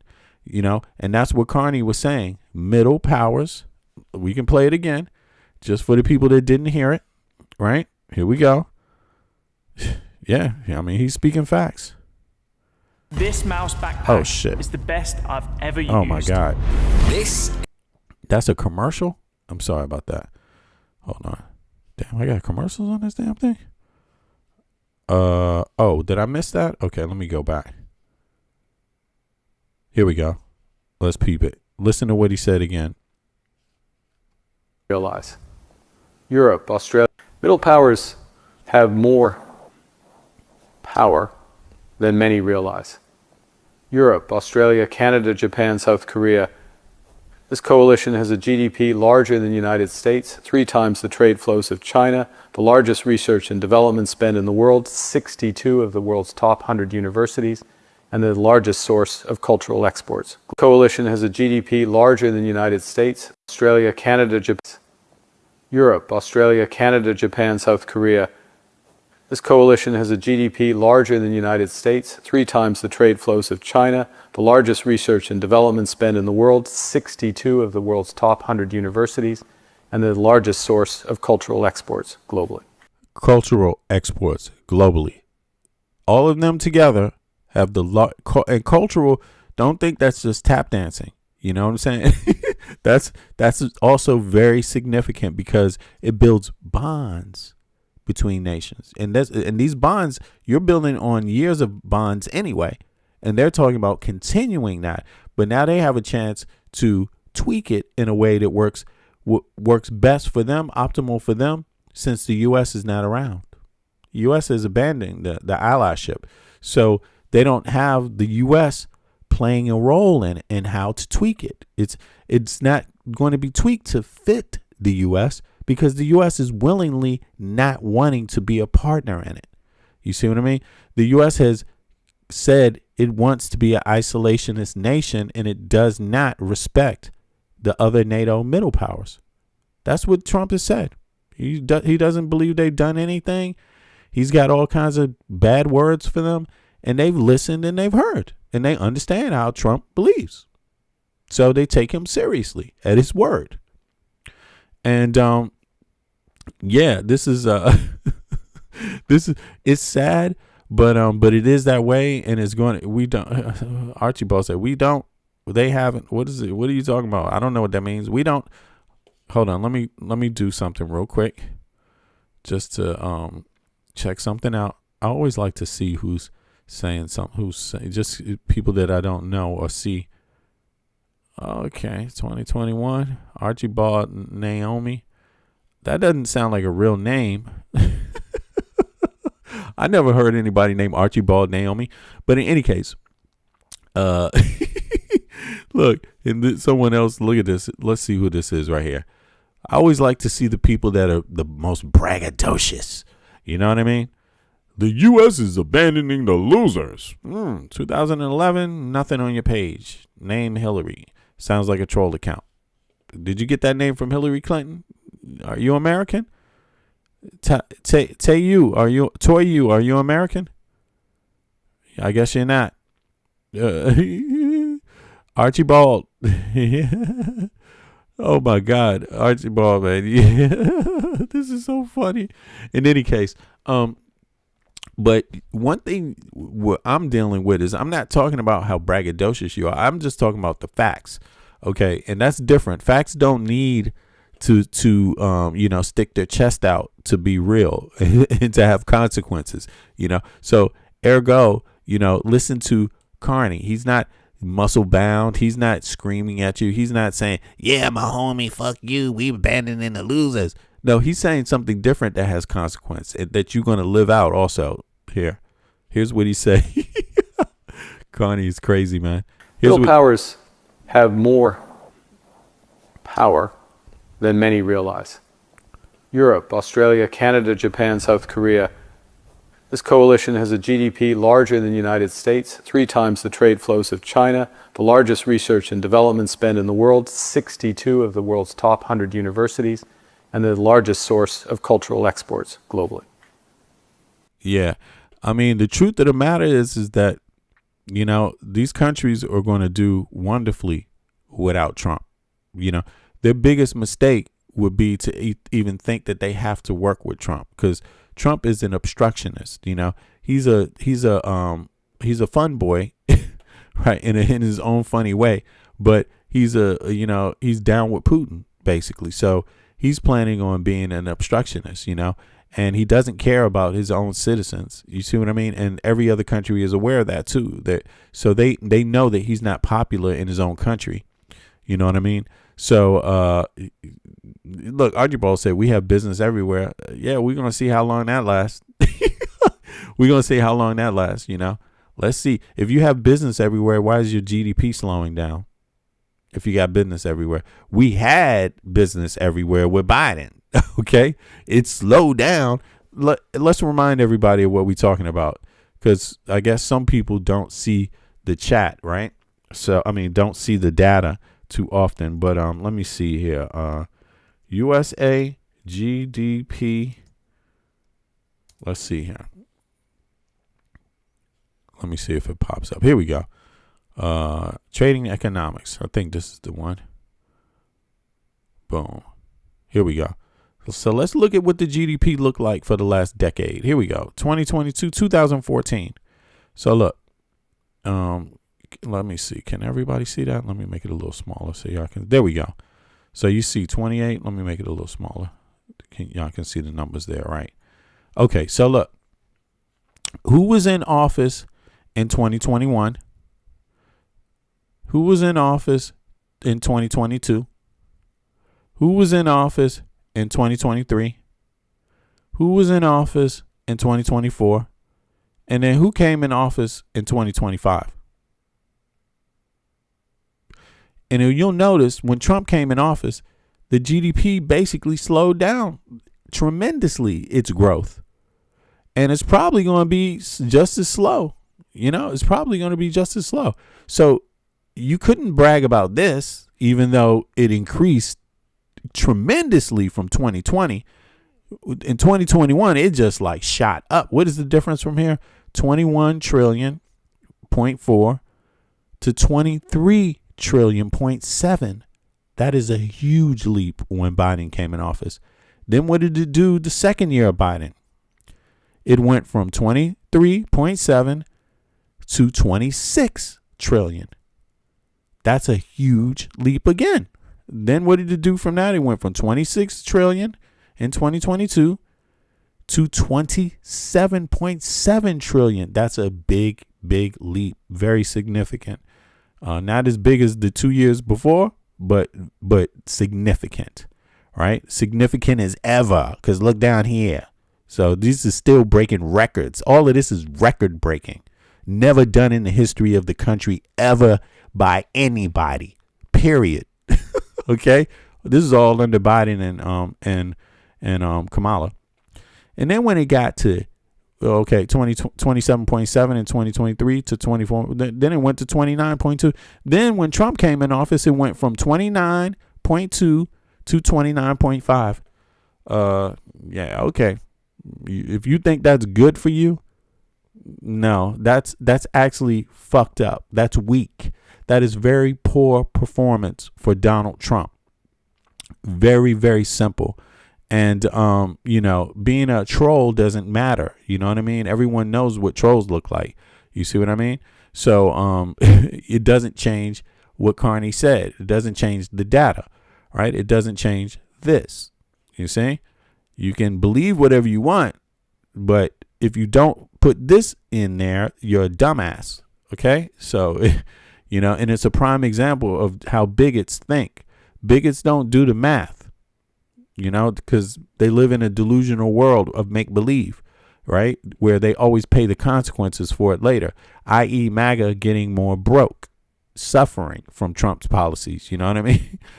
Just being too ignorant to break out of it, like, and, that's so funny. So you look at that, right? And now what he's saying is, since you had this slowdown in growth here, Trump, his policies, this is his policy. It's even, let me see. It's even, where's 2020? Let me see here. 25 years. Let me say max. Is there a max on here? Oh, I got to do max. Okay, well, let me see something here. Let me say U.S. Yeah, it's okay. I don't need to go to the quarter. But when you look at this, right? Because we're not even finished with the second quarter. When you look at this is 2025. This is Trump's first year. He had that whole year to work. And it's also bad now because of the economic data has been released. But when you look at this, and then you hear this, right? Then you hear this statement by Carney, that should matter to you. That shouldn't. You should be bothered by that. Like, there's nothing you can do. No bragging can get you out of that. Middle powers. Oops. Damn, what am I doing? Middle powers have more power than many realize. Europe, Australia, Canada, Japan, South Korea. This coalition has a GDP larger than the United States, 3 times the trade flows of China, the largest research and development spend in the world, 62 of the world's top 100 universities, and the largest source of cultural exports. All right, so here's a little test. Who has a bigger population, the United States or the EU?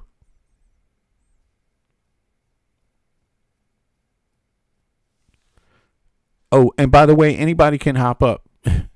Who has a bigger population, the United States or the EU? Just curious. What's the population of the EU? And I want to see the people that the Trump supporters answer some questions like that. Just curious. Yeah, cut funding from that. They going broke, man. Don't worry, they living on the last leg and shit. Yeah. Here we go. So they don't know anything, you see? So this is so interesting. So we can laugh at them, everybody. They don't even know. They don't even know the population of the EU. Only if you're a Trump supporter answer this question. What's the population of the EU? Yeah, Jethro, you're not a Trump supporter, man. Come on. You know exactly. Exactly. The population of the EU is 450 million people. So they have a great workforce. The population of Russia is 150. No, you're wrong. Lornan Dunn, it's the population of the EU is 450 million people, 300 billion. The population of Russia is 150. The population of the United States is 350, right? So the EU has a stronger workforce than the United States of America, right? So I don't know if you understand what that means. Right? I don't know if you understand what that means. Their ability to generate economic might is greater if you just look at the workforce, the ability to build, create, do stuff. You see what I'm saying?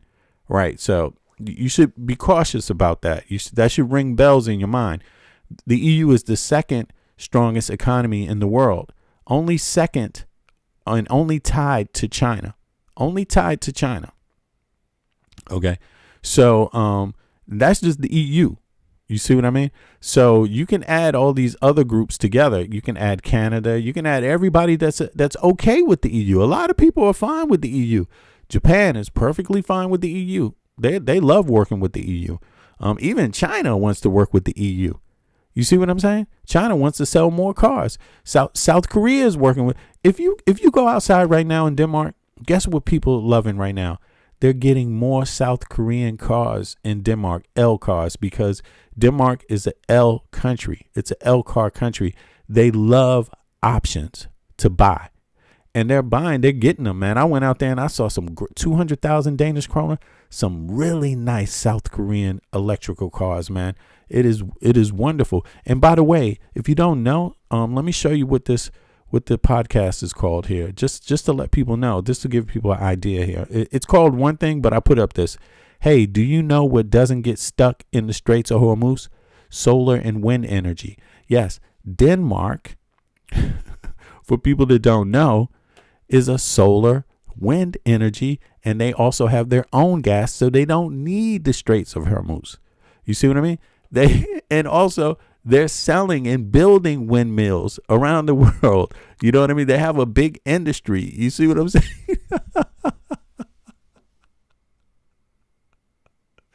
Oh, my God. You know, and the Straits of Hormuz can't do a damn thing about it. You see what I'm saying? Like, the Baltic Sea has nothing to do with the Straits of Hormuz.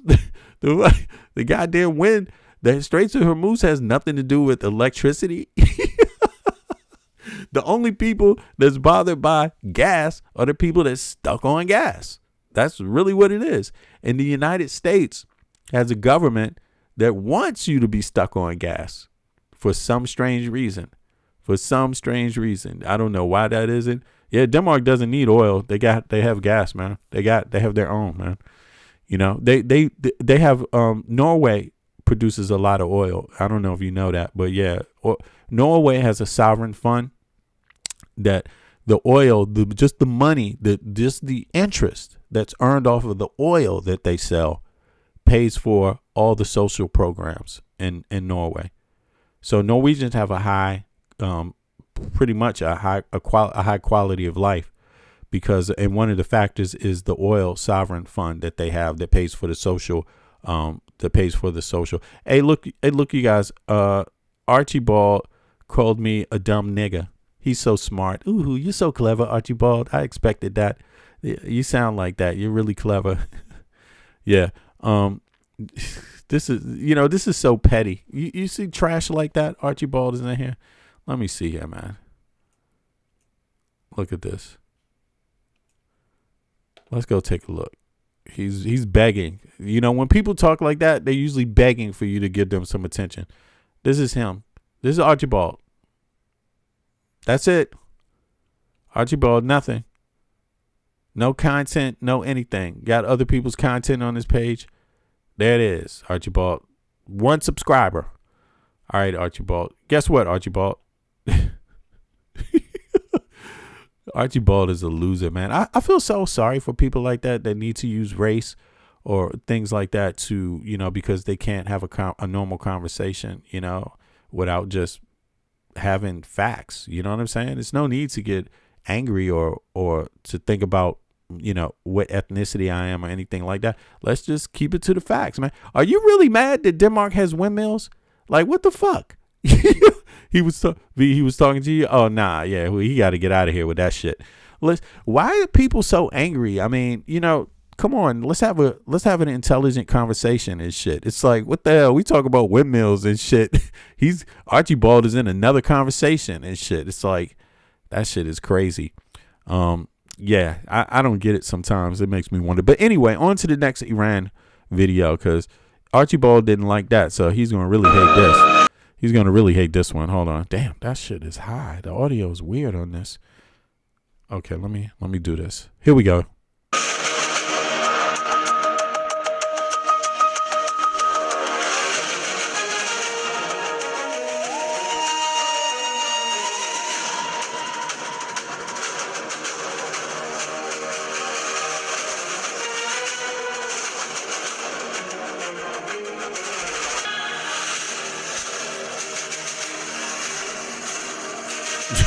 Damn. Ah. Wow.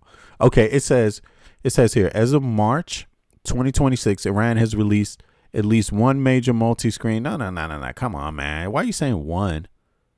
It's got to be two. Hold on. What?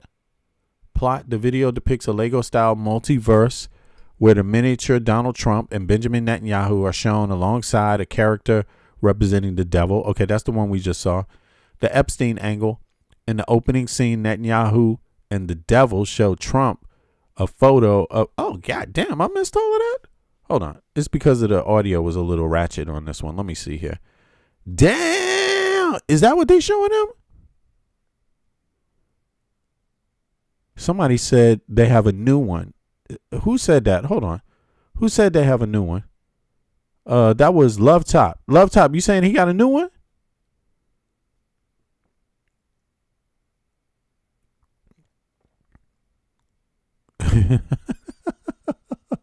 Yeah, Gordon says, bro, I hate AI, but the IRGC has a top tier what is that? PsyOp division beta Hasbro capabilities. Okay. But yo, who said they got a new one? This was Love Top. You said they got a new one. I'm listening to you. But where is it at? They've done two. Yeah, we just played two. We played two of them. Is there a third one? It's sad and frightening. I think we played it already, Love Top. This is the second one I'm playing right here. But let me know. Maybe it's a third one. Aha. Okay, I got you. Yeah, we played that one earlier. Look at this shit. Hold on. What is it? It says part 2. And what is this? Epstein? Is this Epstein? Who the hell is this? Oh no, I'm sorry. Let me just play this one more time. I need to see. They said, let me see. It says the angle, Epstein angle. In the opening scene, Netanyahu and the devil show Trump a photo album titled Jeffrey Epstein's File. A distressed Trump then pushes a red button. All right, so let's see if that happens. Let's see what that, because I missed that. Let's see.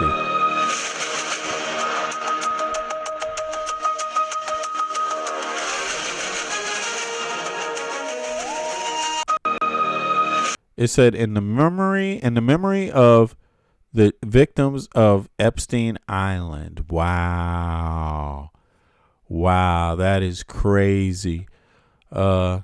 But there's something called fair. And I think it's not smart to, just because we have a lot of weapons and missiles and we're not invincible. Because let me tell you, strategy counts for a lot. I'm gonna reach through this phone. Hold on, look. I dropped the link for anybody that wants to hop up and call in. You got to have distro on your phone now. So here, I'm gonna put the link in the chat one more time for people. It's also at the top of the chat. So you just got to click the link, put distro on your phone, and then you could call in. Let me check distro out and see if somebody sent a message on here real quick. Okay, nah. I only see I see Fryer's message. Let me see here. Yeah, but this is some shit, man. But I believe strategy is key. Strategy. It's not your weapons. The weapons matter, but strategy is more important. And Donald Trump obviously is not exercising any winning strategy, you know? And so, and so, you know, I just don't understand what's going on. And I think anytime you have a poor strategy, you have poor reasoning. Look, 9/11, I can understand that a little differently, because when you see two airplanes fly into two super towers, they fall to the ground, 3,000 people die. I can tell you, Americans wanted blood. I'm sorry. They wanted blood.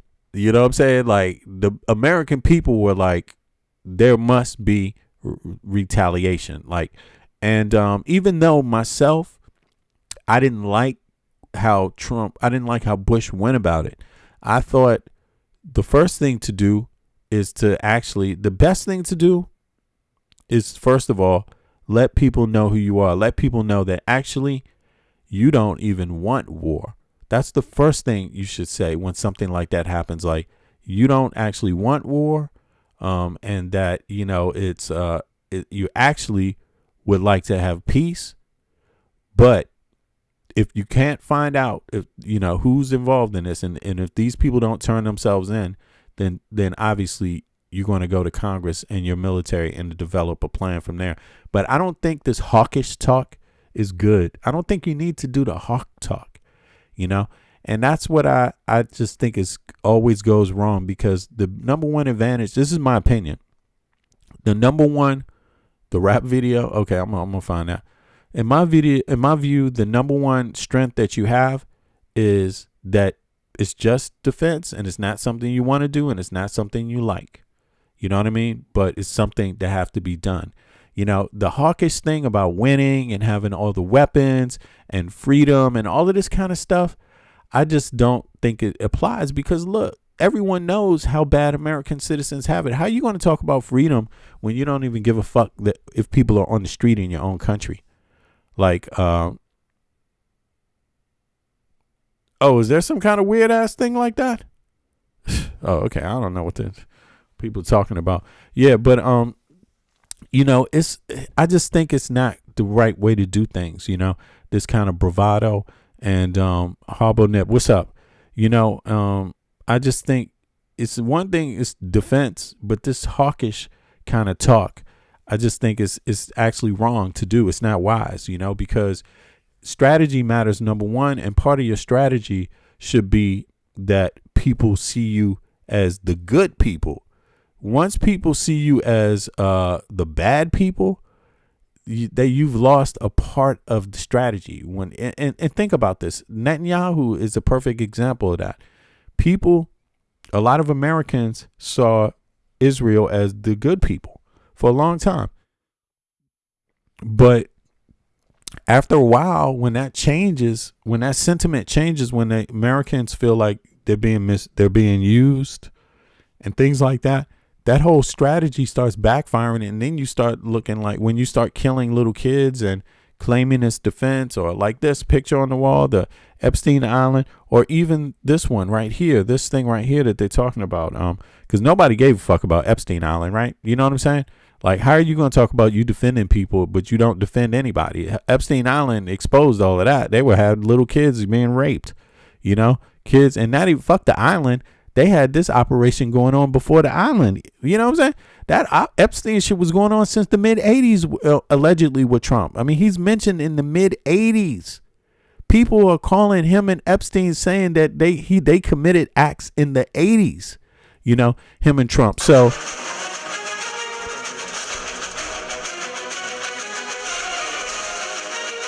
they got Cash Patel shit. So when people see this doesn't make you look like the good guys. In the memory of the girls in Menop School, that doesn't make you look like the good guys. So all these things people aren't missing. This stuff adds up. You know what I mean? No más vidas de inocentes perdidas. You know something? Let me make sure I do this. Let me make sure I get this comment right. Hold on. I need to translate this one right here. 2 seconds. I want to see what they said.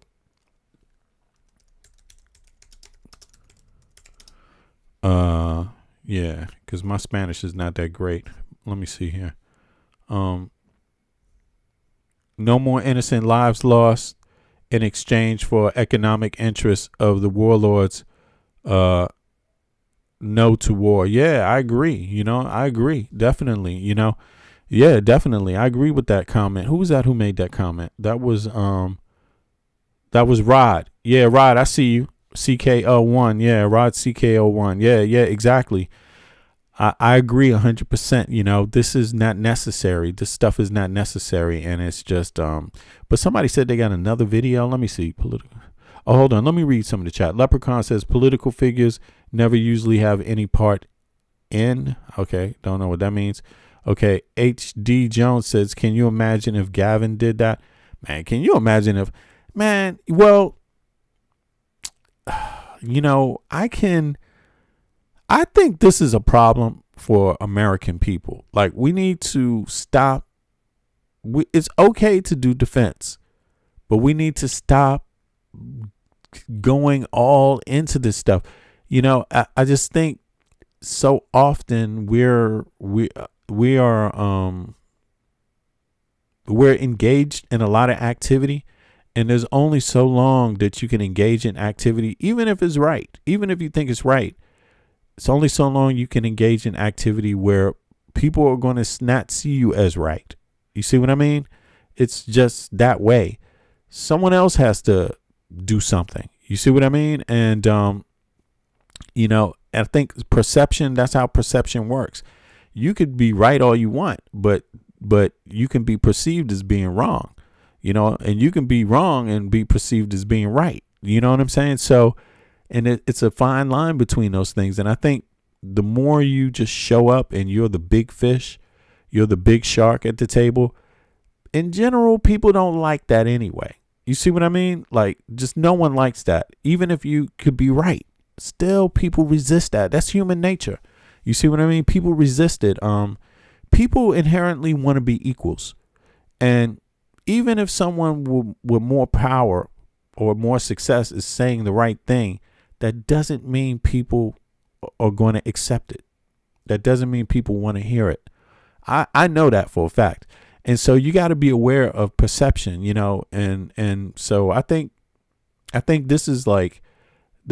we worn this story out, this thing about going into Iran.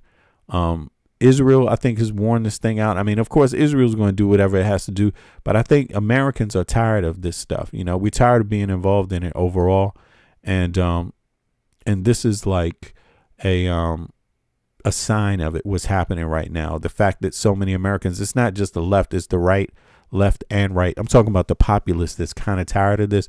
The Republican Party, the politicians, they don't seem like they tired, They don't seem like they tired at all, right? They're questioning, but they seem, and I think they say something like 95% of the Republican Party gets AIPAC money.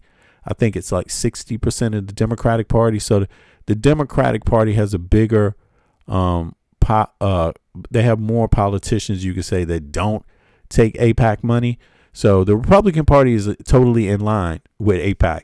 You know what I'm saying? So they always going to, I mean, the Dems, no, but it's not 100%. It's not 100% with the Dems. The Dems is like 60%. And Lorna, I'm not saying you shouldn't be frustrated about it, but I'm saying being accurate takes your story, your case much further. Because people are, sometimes people lose sight of facts are good. You know what I mean? And go with whatever they want their narrative to be, but it doesn't work that way. It's about facts, and you gotta, stick to them, because people can get confused, about what's going on. But it's, the only reason why I said that is because, just to be accurate about what's happening, the sentiment, although the Republican Party is like all the way in line with AIPAC, the sentiment of the voters aren't. The Republican voters aren't totally in line with this. They actually are showing more dissent. And Democrats are showing a lot of dissent too. Everybody that gets AIPAC, especially on the Democratic side, is under a lot of heat right now. And Loser is the rap video from Iran. Okay, let me see if I can find this damn thing. Let me see here. Okay, thank you for keep writing that too, because I may not see it. Let me see here. Boom. 2 seconds. All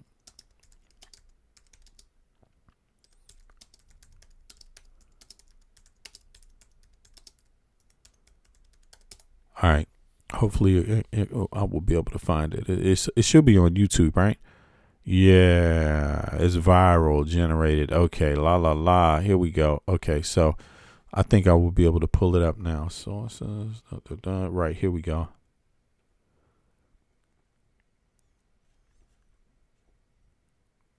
Is it this one? Okay, let me turn this down. Let me flip over to here too. I think this is the one. Hold on. Is it working?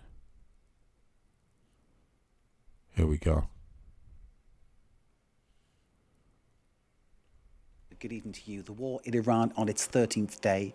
Since the conflict broke out, we've seen both Iran and the US embrace a new style of war propaganda, notably using memes, AI, and trolling. Tell us about it. Well, Mark, the war has entered its 13th day and the battle is no longer just on the battlefield, it is also online. Now, we have long seen Donald Trump's administration use this social media playbook of AI slop, memes and pop culture to attack his opponents. And certainly they are still continuing to do that throughout this conflict, which we will get onto a bit later. But what's really interesting here is that now Iran seems to be taking a leaf out of that playbook and essentially replicating or mimicking the quote-unquote American way of doing things, also using AI. Now, this is a video released by Iran's state news agency, an AI video depicting Donald Trump in a Lego format. Now, it is a video intended to troll him. It's titled Narrative of Victory, and it includes accusing Trump of having started this conflict just to distract from the Epstein files. Let's have a little watch of it together.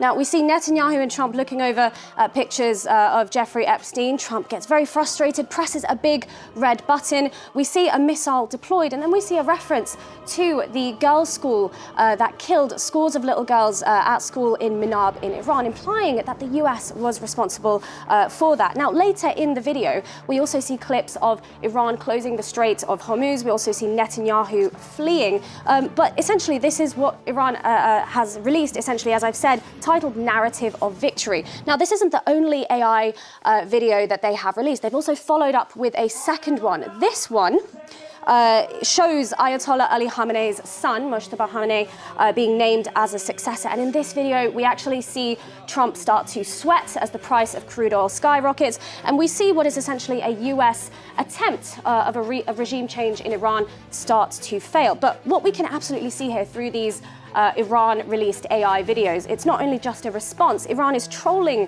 the United States by presenting their version of events in this war. And I find what's incredibly interesting here is that they are presenting to us the vulnerability of their own civilians, whilst also, in a way, showing the United States and Israel, Mark, as the aggressors in this conflict. These AI videos, Vedika, from Iran are direct responses to the videos that Washington has been putting out. Yes, you could say that. And as I said, the Trump administration has long followed this social media attacking style using memes, AI and pop culture to criticize Donald Trump's opponents. Just this week alone, the official White House account has pumped out a series of war propaganda videos through this lens of internet culture. Now, that we can start by having a look at this one. This is just one example showing unclassified missile detonation videos spliced in with SpongeBob SquarePants. We also have this one here, which is a video that was titled on social media called touching on Strike. various wars. It shows Epstein an American scandal, bowler striking out. ending with the chilling slogan, "One vengeance for all." Lego-themed Iranian propaganda videos are also going viral. Experts warn these deep fakes are calculated propaganda designed to influence Americans. Skal du til at bygge din hjemmeside i Word? Whilst also then cutting to a bizarre depiction of the Iranian regime officials as bowling pins. Now, this is essentially, I think, quote-unquote celebrating the strikes in Iran. Now, I also want to show you this one. This one was widely shared amongst Trump officials. It's titled Justice the American Way. Now, this is a montage of multiple different films, video games. We've got Tropic Thunder, we've got Dragon Ball Z, we've got Top Gun, all in this montage here. Now, mind you, this was shared less than a week after that airstrike in Minab killed scores of little girls at that school. And it was released, and this video came out also just 24 hours after the Pentagon named 2 Americans killed by a drone as well. But this video was shared widely by officials in Donald Trump's administration, as well as the official White House account. Now, the last one I want to show you. So what I will say is that the White House is continuing this social media attack plan, even just to the point of hours ago. This is one that they released just hours ago here, comparing the war in Iran to a video game. It's spliced in footage of missile detonations and strikes with Nintendo Wii footage. Also combined with that music there, very light-hearted music, and some people have said that this is gamifying the war, if you will. Now, what I will say here is that there is a real bravado to the way that the United States releases these clips in its social media video style. Instead of explaining why the US has gone to war previously.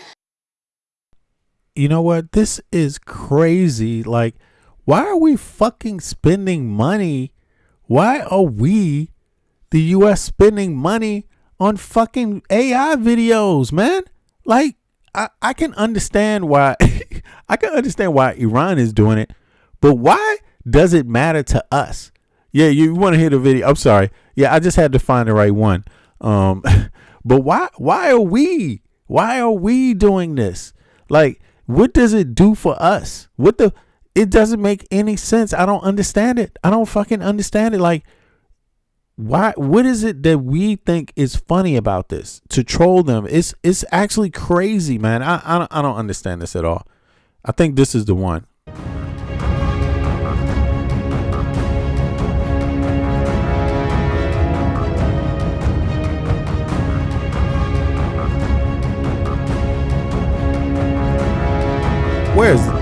Where's the damn video? Hold on, I'm sorry, y'all. For some reason, it keeps coming up with the wrong damn video. Where is it at, man? What is this? Come on now. I know. I want to see the rap video. That's the main one I want to see now. We saw the other two, but I want to see the rap video. Actually, the actual. Is this it? Okay. No. This isn't it. This is just another story about it. All right, let me try to see where else I can find this at. Let me see. Who got the video? Who got the video? Where's the video? Where am I supposed to find it? The rap video. Let me know. Let me see. I need the rap.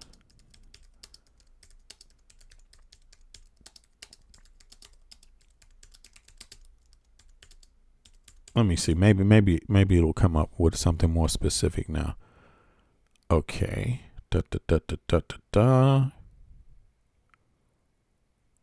Come on.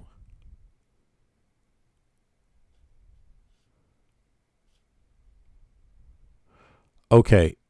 Tasneem News Agency. Okay. Is it here? Let me try this one. Iranian state media released an AI-generated Lego propaganda. Come on, man. No. Iranian propaganda video shows Trump and Netanyahu launching attacks and the alleged retaliation even animated with. No. Iranian state media released an AI-generated Lego No. What are they talking about? No, man. Come on. Okay. Why? Loser? The video went viral, named Loser, because okay. Yeah. Well, where's the video? Shit.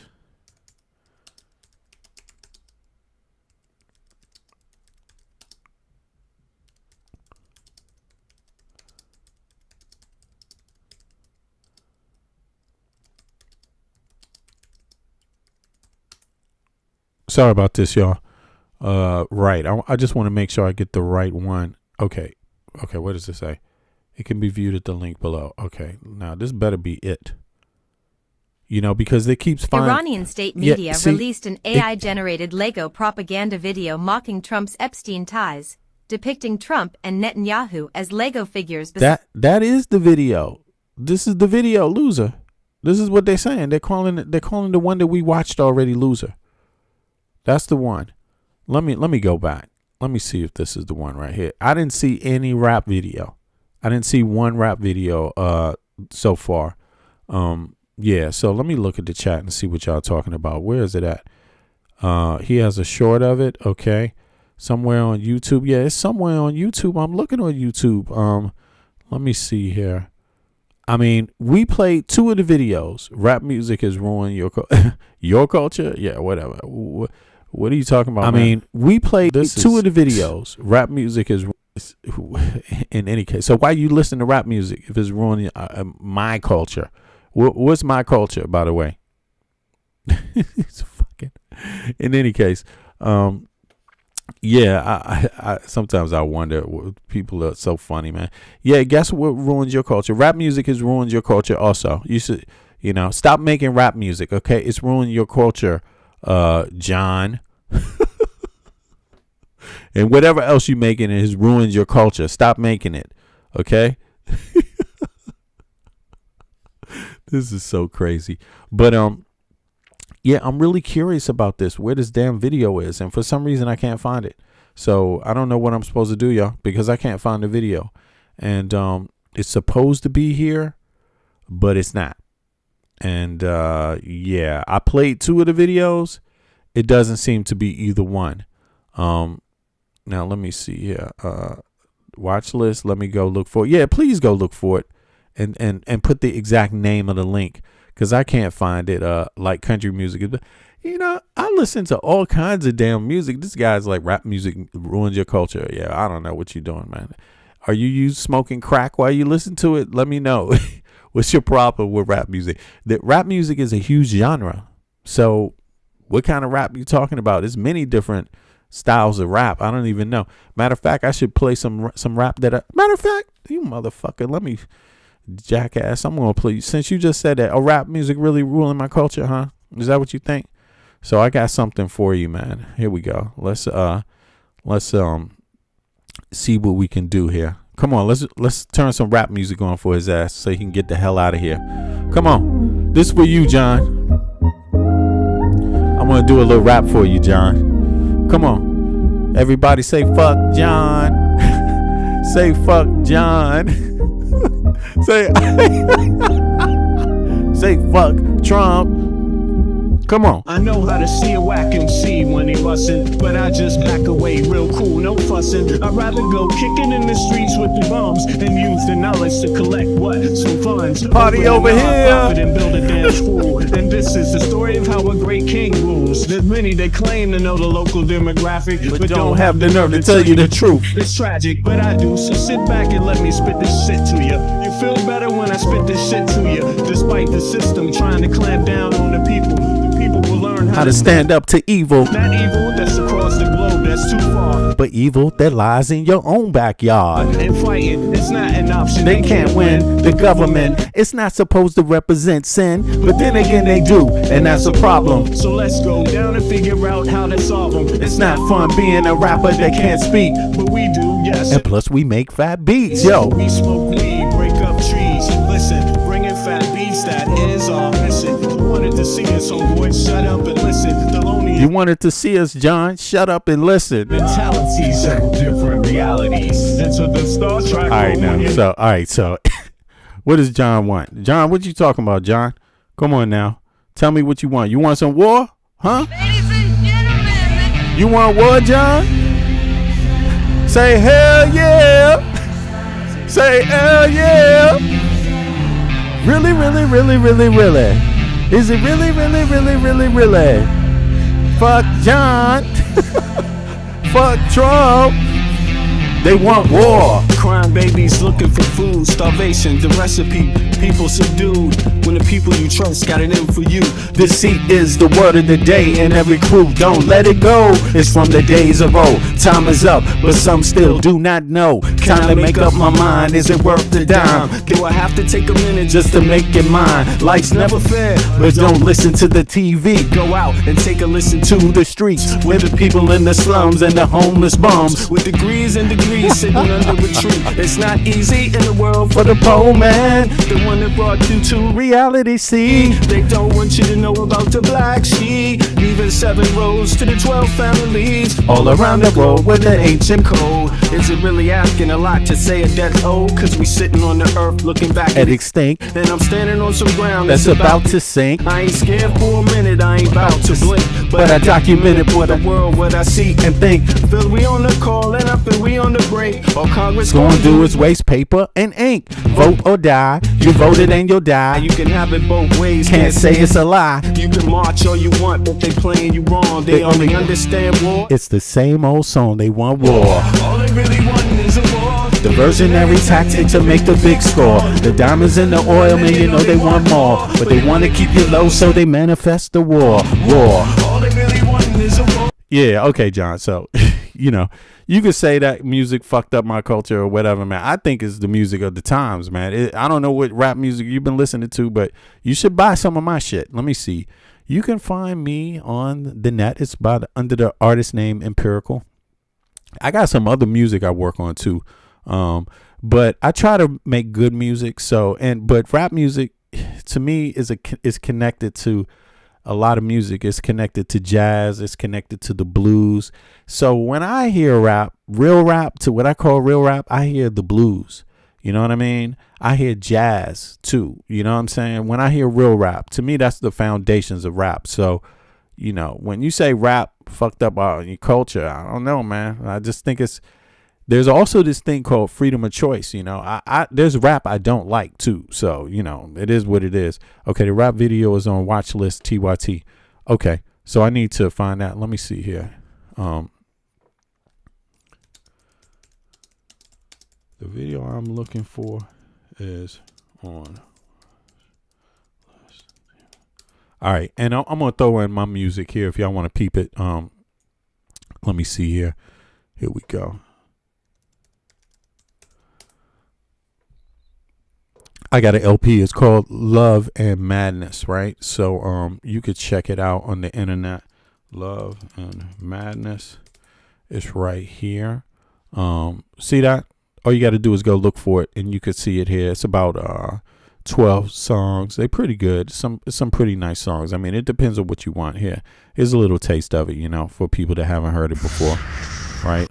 Yeah, you can get it on Spotify. You can get it on YouTube. You can get it through Tidal. You can get it through most of the platforms, pretty much. So here's a little taste of it for real. Take heed. Take heed. Take heed. Take heed. Take heed. Take heed. Take heed.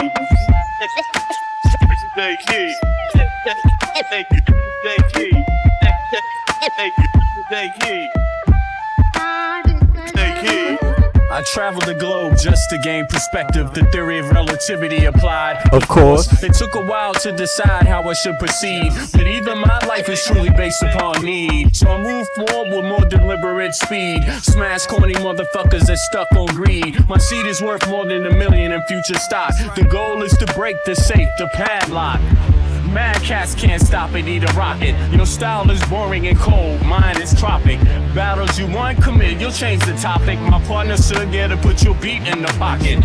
So this nigga here can proceed to destroy your stereotypical pop rap gangsta ploy. Not hating on niggas from the ghetto, but I'm hating on copycat rappers from the meadow. They procreate bullshit without paying a price. That's like talking about CeeLo with no dice. I drink milk, but that's about it. I won't compare corny only MCs the dope shit. Want you full undivided in this here place. I came to entertain and to educate your bum ass niggas and your non-believers. I know we change your membrane every time you see us. The others can't stand the way we mingle with ease, the way we get love from the finest ladies. Oh my son, oh I Comes another one about to take it to the place that lies under the sun. Style witty, from Chocolate City. Yo, by the way, if anybody's in Europe, you know what I'm saying, I will fly in to perform with my homeboy, one of my DJs, and then another homeboy who does some vocalists, some singing and stuff like that, and entertain the party for about $4,000 through between $3,000 and $4,000. You know what I'm saying? We can rock a party for a long time. You know what I'm saying? Because of course I travel with my homeboy too, and he got his own stuff, but he's a vocalist, so he does some singing. Matter of fact, and then we both come with a homeboy of ours that DJs. You know what I'm saying? That's gonna back us up, and we know about sound and all of that and performance. You know, but let me play some of my homeboy stuff so you know who I'm talking about when I say singing. You know, who actually goes out with me, you know what I'm saying? And we don't cost a lot of money when you find out what you're gonna get, but you know, it's worth it. We got a wide arrangement of sound that we play. So but I know the guy, so I like to bring a little bit of different vibes to the table. You know, and then of course I can come out with some other folks too. But let me see here. This is not. Oh, you know what I gotta do? I see what I gotta do. I forgot. I gotta go here, and I gotta go here, right? And then I gotta go here, right? Yeah, something like that, right? Is it working? And then I gotta go down to the bottom. Yeah. So let's see here. Somewhere down here, right?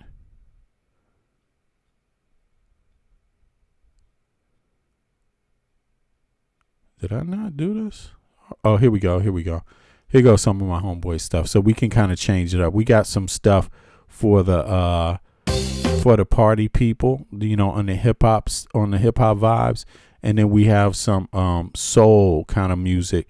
It's soul, you know, you could call it what you want, but this is my homeboy Giant, and so we go out and we play together a lot of times when we do play, because I know him pretty well, you know what I'm saying? I know him for years. I recorded a lot of music with him, so we kind of got some things.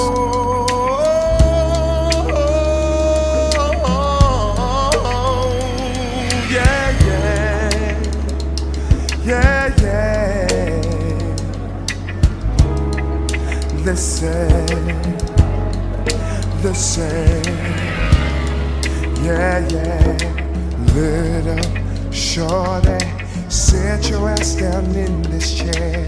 You and me got things to talk about right here.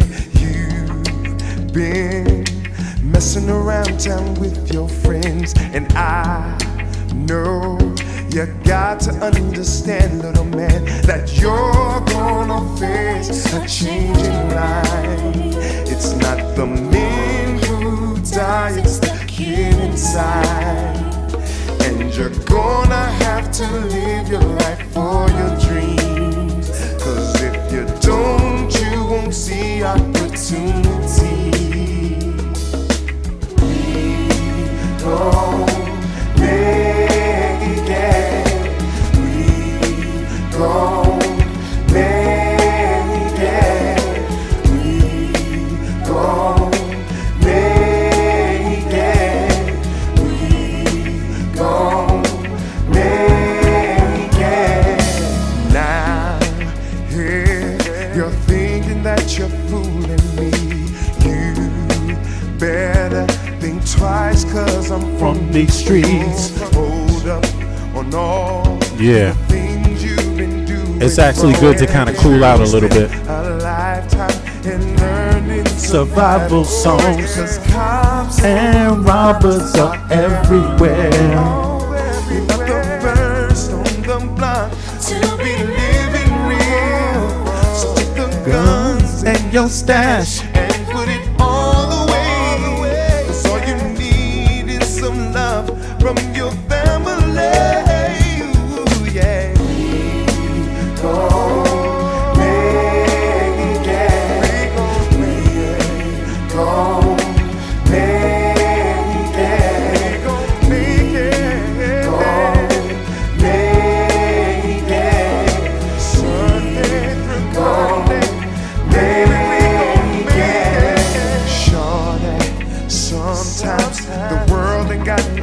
sympathy.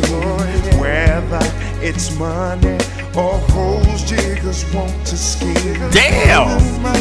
Has it that they ain't got no love for you? Cause your mama's fears is the tears Tommy cries for you. Cause you're gonna Face the changing life. Passion of your life is your sacrifice. So take the guns and the stash and put it all away. Cause all you need is some love from your family. We gon' make it. We gonna make it. We gon' make it. We gon' make it. We gon' make it. Sunday to Monday, baby, we gon' make it. We gon' make it. We gon' make it. We gon' make it. You know,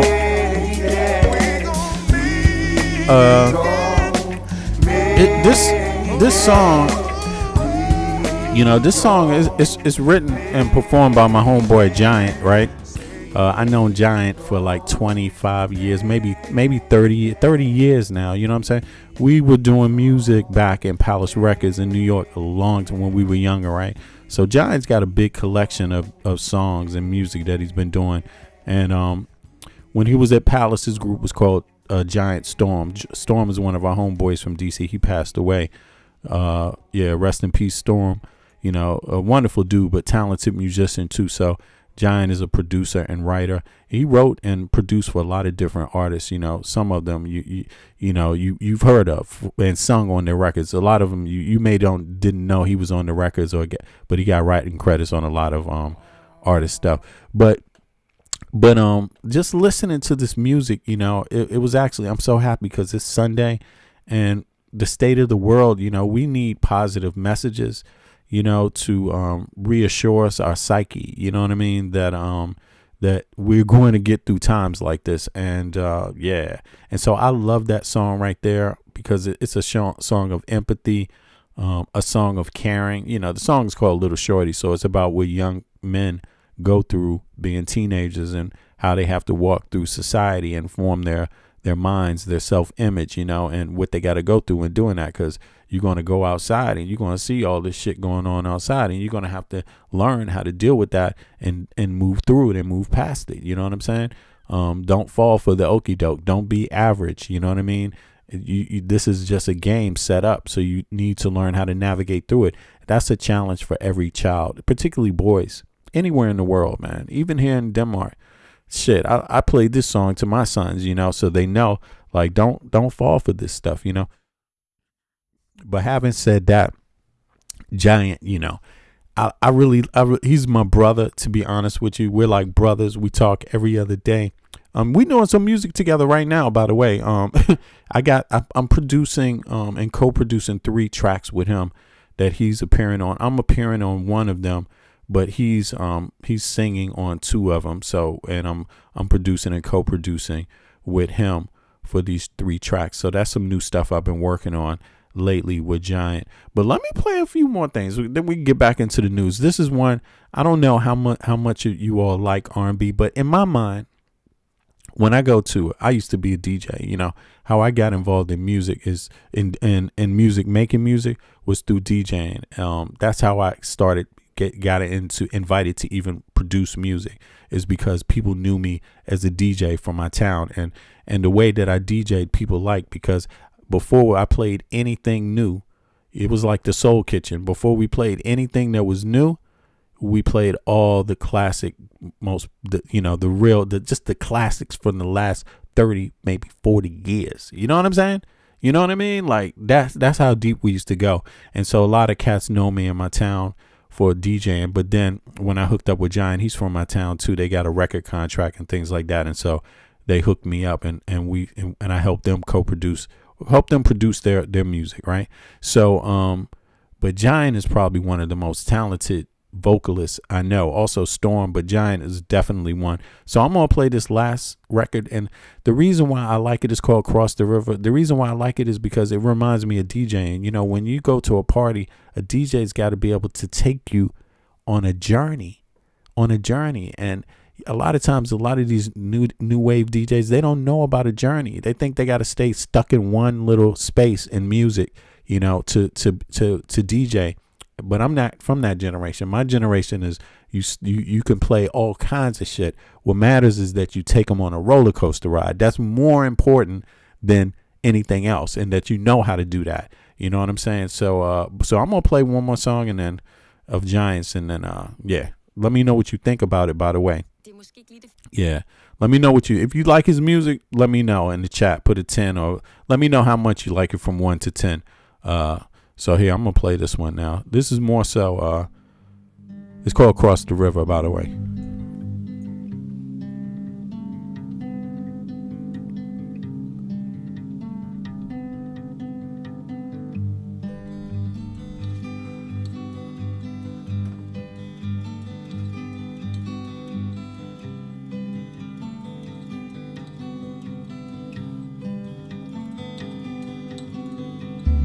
Sound of rain beating soft this morning. Wake to smile at a new day dawning and say, I'm gonna cross that river today.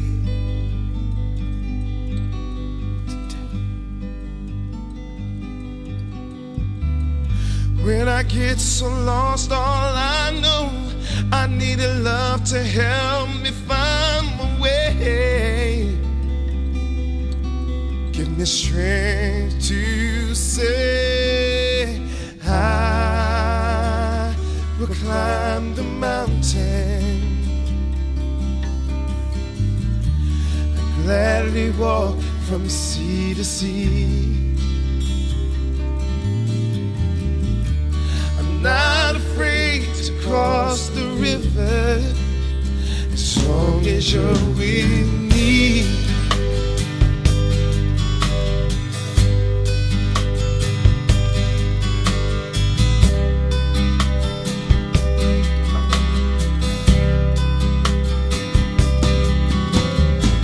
The road is long, but it holds, I don't know.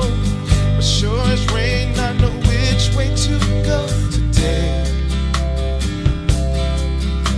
In you I found my way.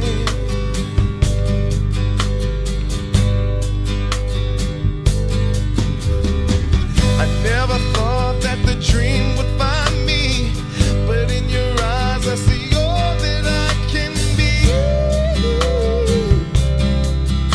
Come take my hand. I will climb the mountain. I gladly walk from sea to sea, yeah. I'm not afraid to cross the river as long as you're with me. My dreams came true when you came into my life, and all I do is think of you. I can never be lonely. My dreams came true as we sail the open seas, and now I've been across the river, and you were there with me.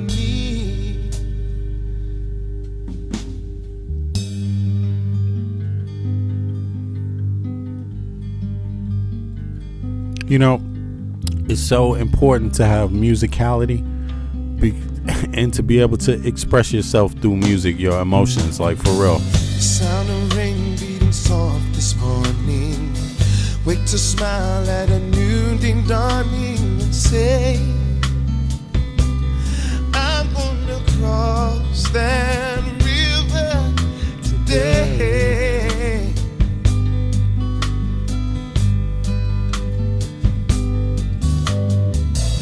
When I get so lost, all I know,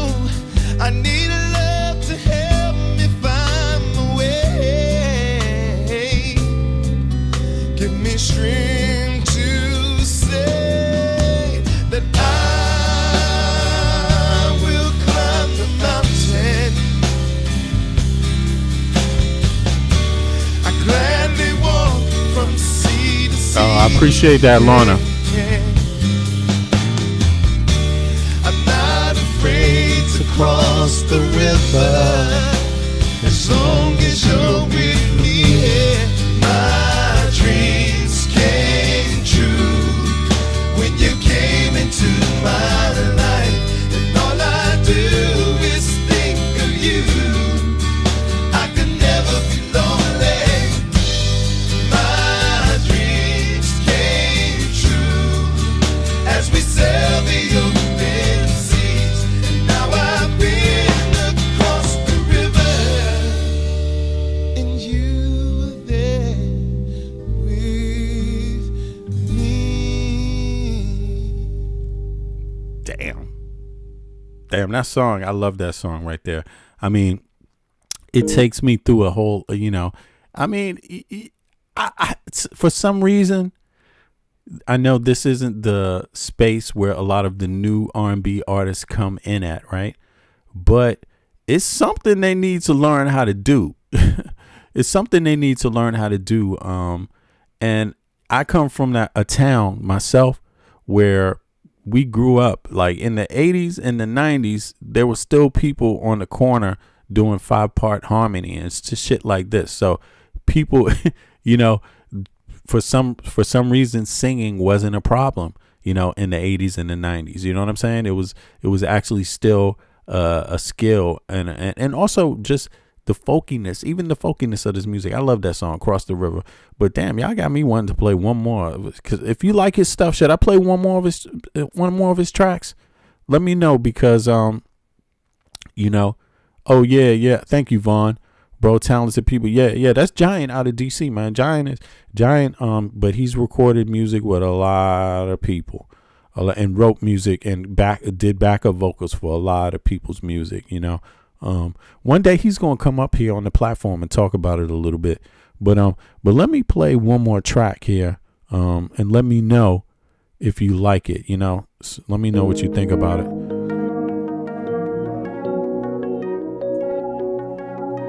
It's called The Next Episode.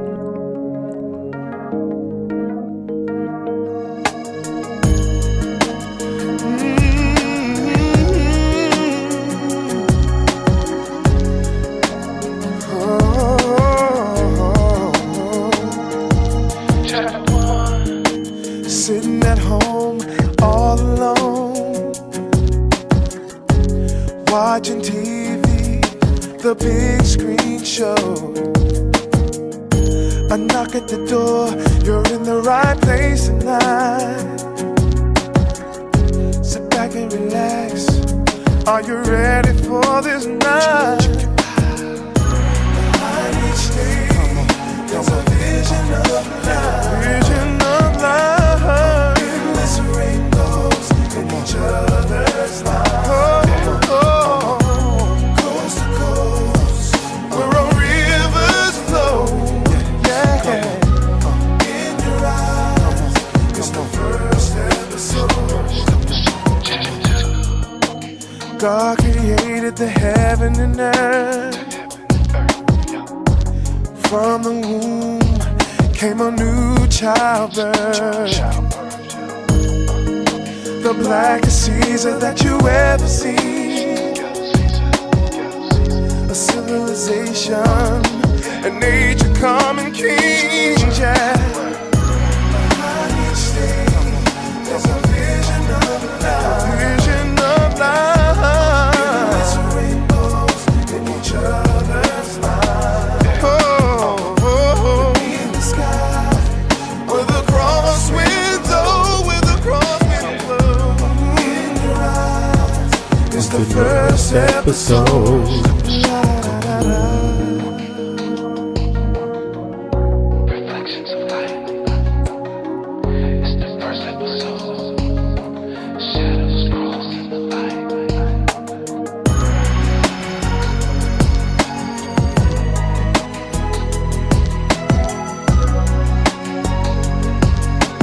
On and on and on and on and on, yeah.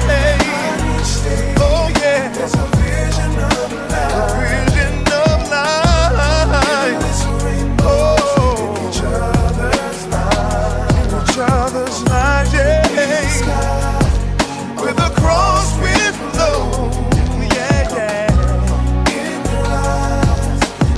first episode of life.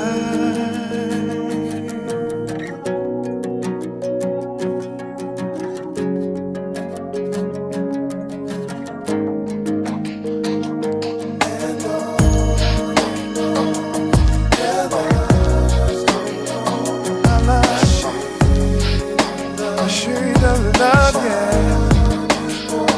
Oh, centuries gets to be a little ghetto child's worth love to me. Damn. Is born. Oh, that beautiful one, baby girl, baby boy. We go on and on and on and on. Oh,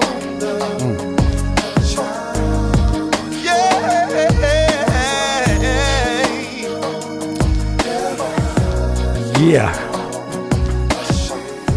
Yeah, that's the crazy thing, you know.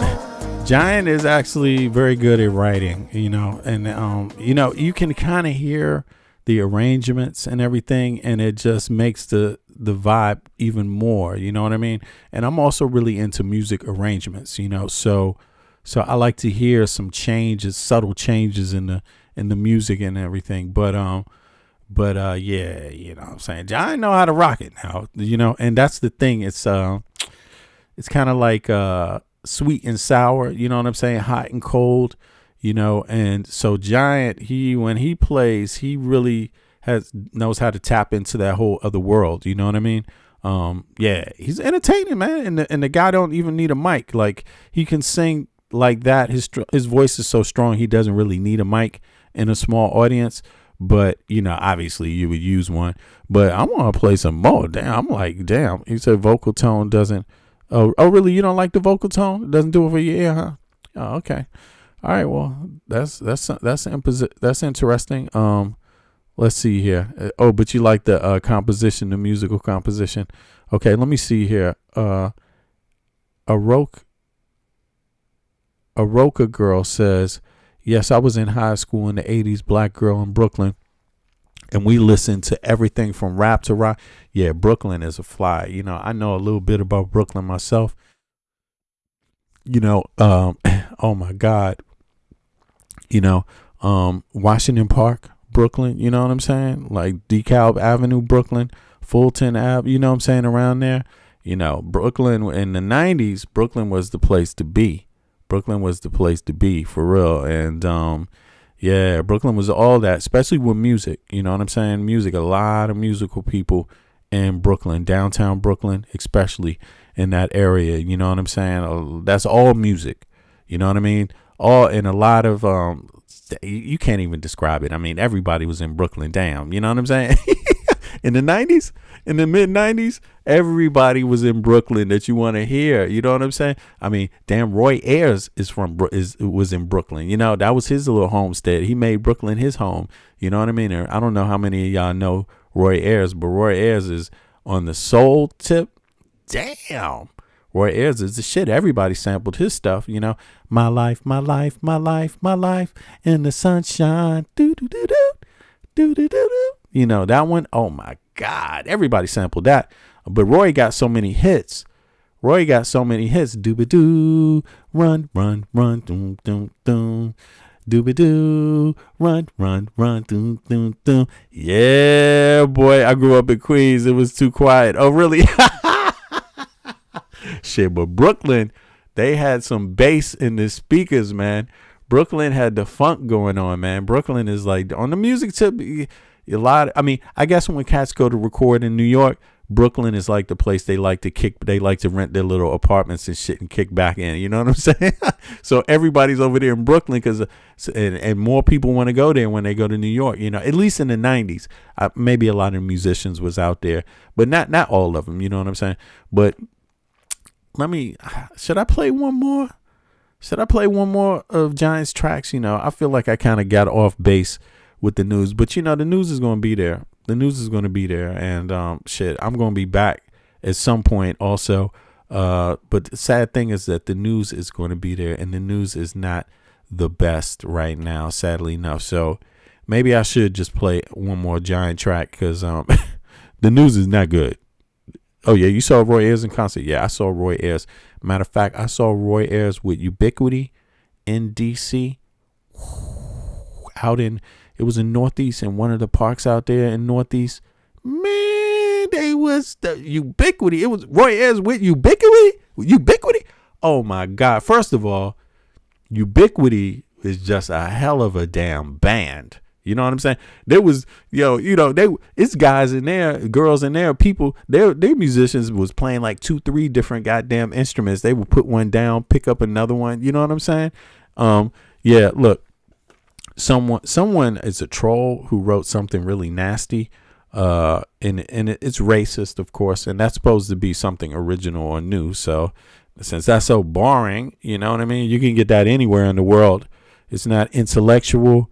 It's it's actually just pathetic. You would think some people, could come with something better, but this goes for a lot of different people, a lot of different shades and colors of racist bigots, and they will just try to throw that out there like that's something intellectual or something interesting. But look, let me play one that was used by Lamborghini, right? So, but this track, this is a dope ass track.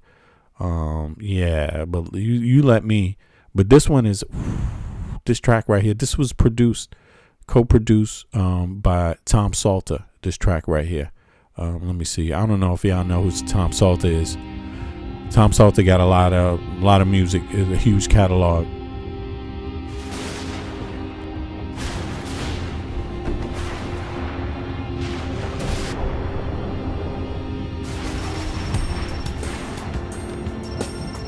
So you like to give me wake-up calls now? Good morning. Did you look outside today? It's much worse than we expected. That storm, it's a category 4. It's moving fast. You need to get out. It's gonna be tough to get out of the city. Well, I have something for your mission. You see that envelope on the table? You stand between the hope and the pain of all those empty things your love has replaced. I'm like the wind that crosses the deepest seas, carrying wonders of the magic that you bring to me. A breath of the sun lights the universe into my soul, feeling the passion that I have to win for you. And I would do it all for love. I would paint the sky.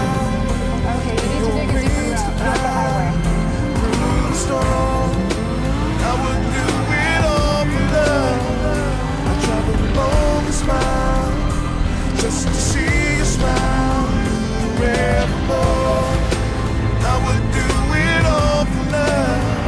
I'd be your northern star, no matter where you are, shining.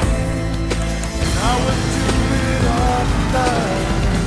I'd be the best you do, the kiss of my throat.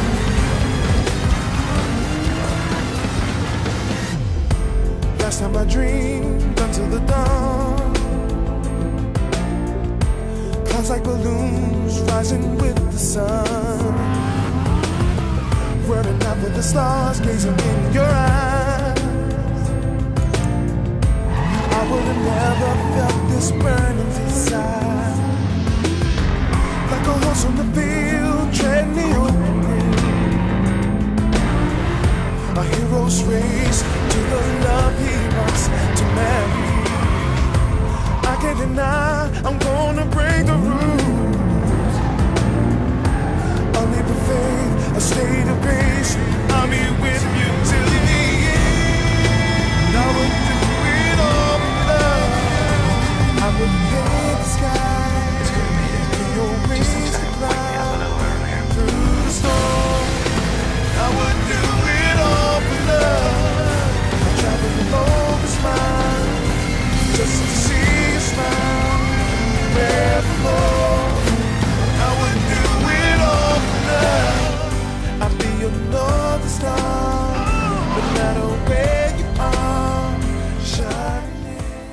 Yeah. You know, damn, that track is banging. All for Love. That track is definitely a killer. I mean, a lot of Giant stuff is not really on. It's not all online, you know. But this is basically the sample stuff that he has out there, right? And you know, but that song All for Love. Yeah, that's a nice track. He did one other track with Tom Salter. You should Google Tom Salter, you know. But the first one, the first song I played, what is it called? Hold on, let me see here. It's right here in front of me. Little Shorty. That was produced by Sigma Sound Systems, right? Co-produced or produced something by Sigma Sound out of Philadelphia, and they got a huge catalog. The cats that worked on this, they're actually huge in the soul music. And soul, they're huge.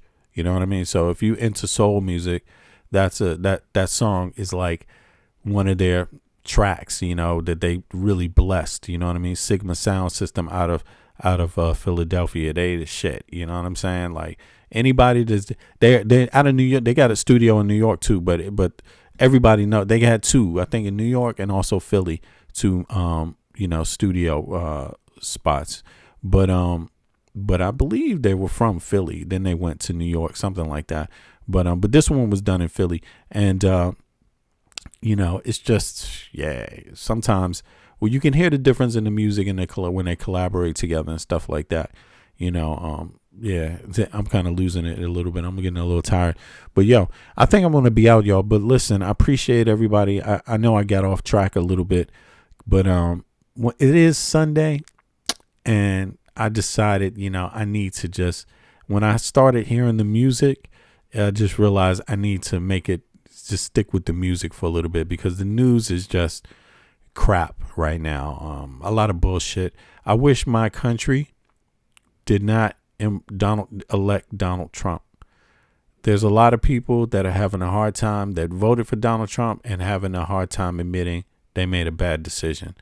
And I hope those people figure it out, because I can promise them things will not get better for the United States of America until they figure out that they made a mistake. You know what I mean? And yeah, and everybody else is waiting for them to figure it out. And everyone knows, hey, you want to watch everything sink until you figure it out? Okay, we got time. We're going to watch it. Let's watch it sink. Let's watch it sink, because you will find it out. It might take you a while, but you will find out you made a mistake electing Donald Trump. So, you know what I'm saying? It's crazy, man. You know, it's crazy, but let's keep it jazzy. You know what I'm saying? Let's keep it jazzy, and you know, because we gotta do something else than allow this fool to control every damn thing. You know, yeah, it's so much. But here, let me play you one more track though. This track, I like the harmonies in this track, but so it's just an example. But I really do like the harmonies, and it's kind of 90s, but still, I like harmonies like this when I hear them. Check out the harmonies in this track right here.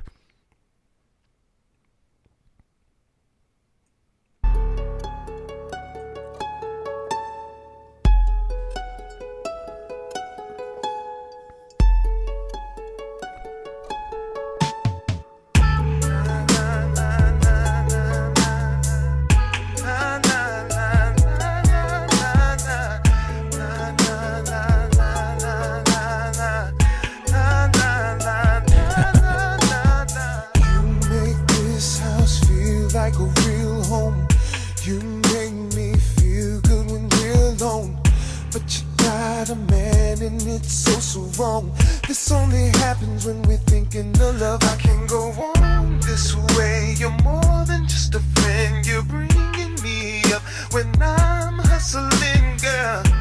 And if only for one night, till the end of my endless night, baby. If I were your G for a day, girl, I would love you.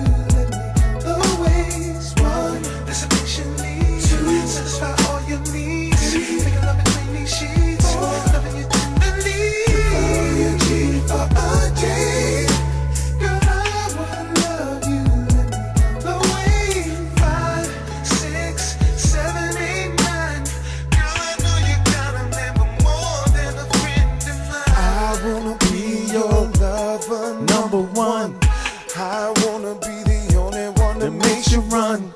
make you scream and shout, baby, all night long. Cause that's just what my loving's about. Don't wanna pressure you, girl, cause all I ever wanted was you to be my world. I'll do anything for ya, and if only for one night, till the end of my endless night, baby. If I were your G for a day, girl, I would love you every single way. One, this addiction leads. Two, satisfy all your needs. Three, make love between these sheets. Four, loving you tenderly. If I were your G for a day, girl, I would love you every single way. 5, 6, 7, 8, 9. I see you passing by my way again. So take my hand and baby, let's be intimate friends. With your golden skin, deep blue seas, I burn the skies for you and me.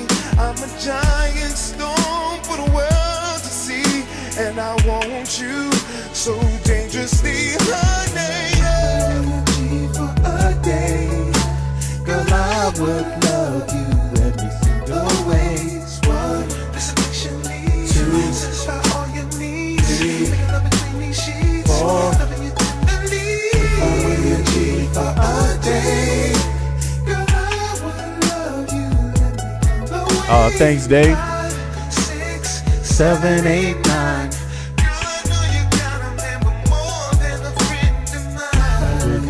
Hey, but Dave, this is not me. This is my homeboy Giant. This is my homeboy Giant right here. It's him, man, but I appreciate it.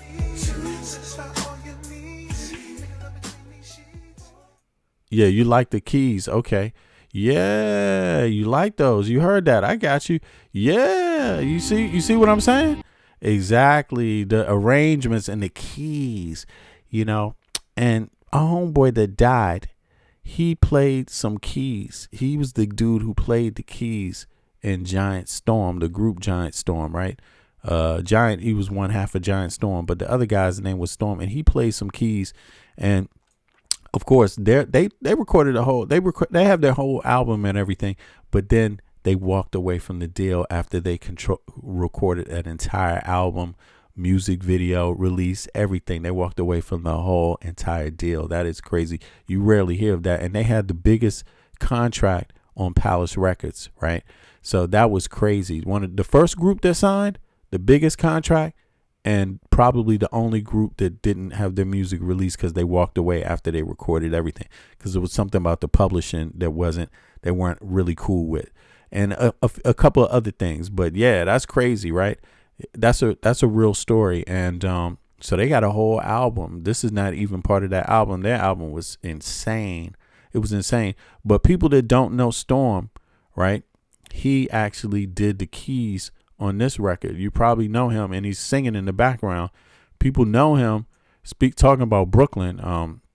The Lost Boys is all about Brooklyn. You know what I'm saying? And so Storm is on. He worked on this track with them, with the Lost Boys. Everybody probably knows the keys from this track. And you wouldn't back at this time. I had dreadlocks at this time. You know what I mean? That's crazy, right?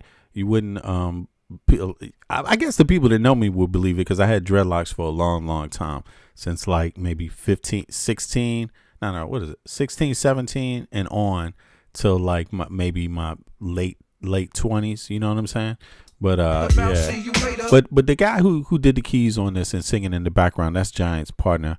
The cat you heard singing earlier, that's his partner that passed away, Storm. You know, so they had a whole album together. We did all that whole album, sat there and did the whole thing up in New York in a couple of different studios. The main studio was it's Quad Studios actually. This same Quad Studios that Tupac got shot in, and all the same people recorded in the same studios. Quad was one of the nicer studios. So Palace Records had Quad Studio rented out, one of the master suites rented out for months and months at a time. And I think Bad Boy, they had another, they had two master suites. So Bad Boy had another one for a long time too. Different companies rented out, you know what I'm saying? But But yeah, that's a little history, you know what I'm saying, of Giant and Giant Storm, and yeah, you know, but life goes on. Life goes on. Yeah, whoa, yeah. Remember Jeeps and exactly. Yeah, shit. Lost Boys was hot though. I mean, you know, at that time, hip hop was really, really hot. Hip hop. There was a lot of dope hip hop coming out at that time, and thank you for the journey. Yeah. No, I appreciate you too for listening. You know, sometimes it's good to actually just chill out and do something different from the news. The news is important. And it's important to stay up on it because, listen, you know, the reason why I talk about the news and I give my perspective is because I want other people to know that there's a perspective out here like this that looks like me too. You see what I mean? And a lot of times people go on vibes and energy before they listen to you. You know what I mean? And of course, there's some other aspects that I have. Like I live in Denmark, so that's important information for people to know because I can talk about how powerful and how decent the Danish society is and how Americans can learn something from it, how we need to learn something from it, and don't let them lie in the U.S. about what's going on in Denmark. Denmark is a capitalist country, but when it comes to healthcare and education, it's publicly funded. Everybody can go. It's not about how much money you have, period. That's what Denmark is in a nutshell. And of course, there's a lot of nuances that go along with that. But all of that is built into the tax code. And no, it's not really. When you hear people say you pay more taxes, not really. Not when you know about how the deductions work and things like that, and the intricacies of the tax system. So don't let the legacy media lie to you about that. And the reason why it's important for me as an American to say that, you know, I came here like 20 years ago, and I had some friends here that knew somebody else that was doing some business here that did some commercials and stuff like that. So that's why I came here. Before here, I had traveled around in different countries. I was also in Europe. I spent some time in Europe. Some Italian people that I knew from New York also that I knew that were artists that were doing record covers, you know, drawing record covers for people. So that's how you meet people. And so I was traveling around and through Italy, and then all of a sudden Denmark became part of that too. And because somebody one of the cats I was traveling with, a photographer, homeboy of mine, he met somebody else from Denmark while we were in Italy. And you know what I'm saying? And so that's how things happen. But it was a good opportunity. You know, when I came here, you know, it taught me something. And traveling teaches you something too. Traveling in general taught me something. But as far as picking a place, you know, to be honest with you, they say Denmark is one of the happiest places. People are one of the happiest, you know, period. And, you know, and what they mean is because the society works. The things work, you know, things work, you know, it's anything that's attached to your taxes works pretty much. In Denmark, those normal expectations actually work. In the U.S., we pay taxes and you're like, what the fuck are you paying taxes for? Sometimes you don't even know, right? And then you see all these wars going on and you see all this other stuff and you like, people start wondering, like, and then you see the politicians are getting rich and all of this stuff. And it's like, let me say, I'm Italian. We should meet up with everyone in Rome. Oh yeah, you Italian, Eric Klein? Shit, man, I had a nice time in Italy, man. I spent some time in where was I? Let me think here. Firenze, y'all. I landed in Firenze. I landed in Rome, really. I mean, obviously. I landed in was it Rome? Yeah, I landed in Rome, and then but then I immediately went after one day. I went to Firenze and I stayed there for a while in Firenze in an apartment, and then I was able to travel from that apartment to different parts of Italy and come back and chill a little and travel some more, right? And yeah, so I saw a lot of Italy, man, in the 90s too, and I had a good time in Italy. You know, there's some things that also Italy got some issues, obviously, you know, but I just got to say, the time that I had, you just have to imagine when you meet people that are in the music industry, that are working in the music industry, you probably going to have a good time because and when I went to Italy, I met everybody else that was doing industry stuff there too. So it wasn't like I was just abandoned in Italy somewhere. You know what I'm saying? Let me see here. My father has a place in Florence. Yeah, Florence is a fly city. Florence is the perfect place to chill, get an apartment, and embark to the other areas if you want. You can go everywhere because Florence is in the middle.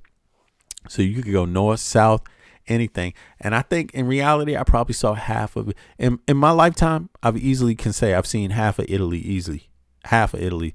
What I saw in the beginning, what I didn't see in the beginning, I saw in the second time, the afterwards. You know what I mean?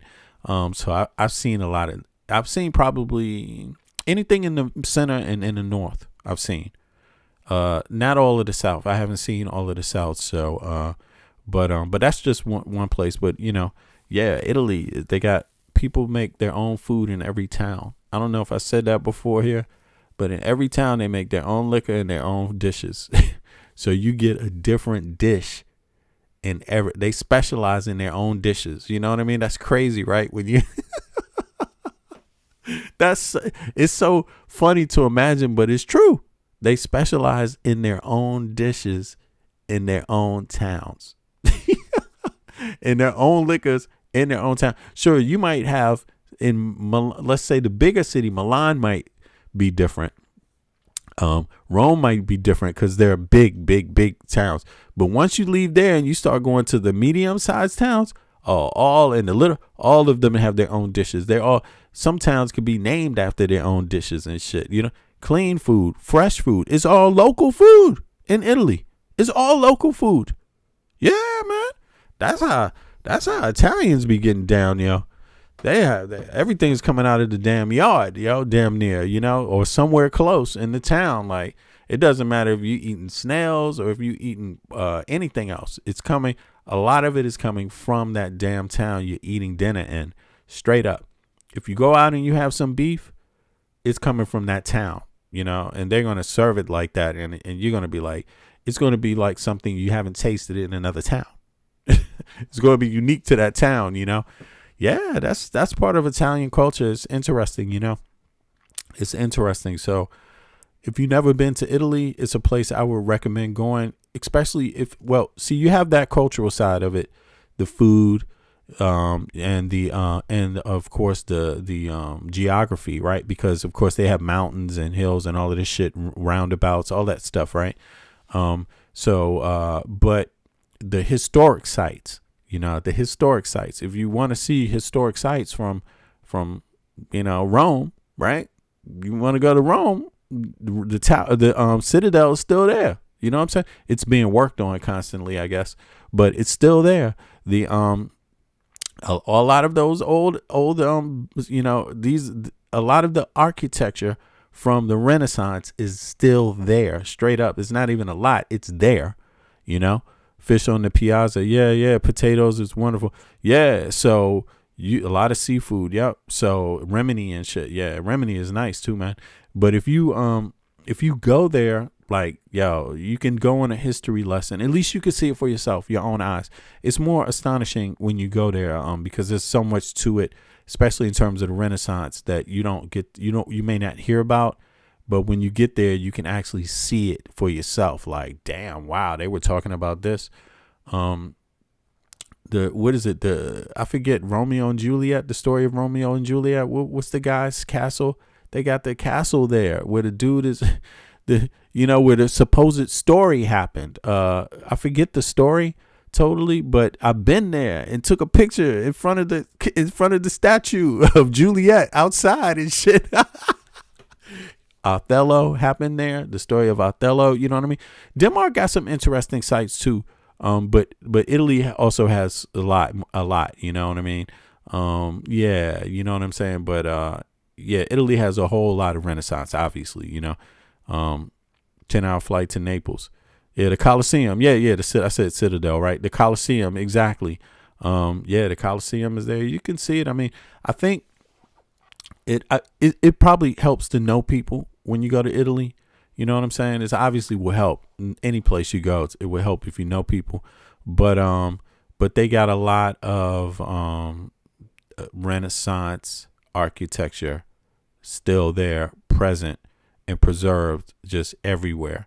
And even in towns, even where you may not even expect it. You know what I mean? Like you may not even be in a town that is major right now, but you can stumble into something that has some serious historical value there, or that you could read about, which is interesting. By the way, I'm going to Spain too in a couple of weeks, for the same reason, just to go kick back with the family and kids and stuff. And then,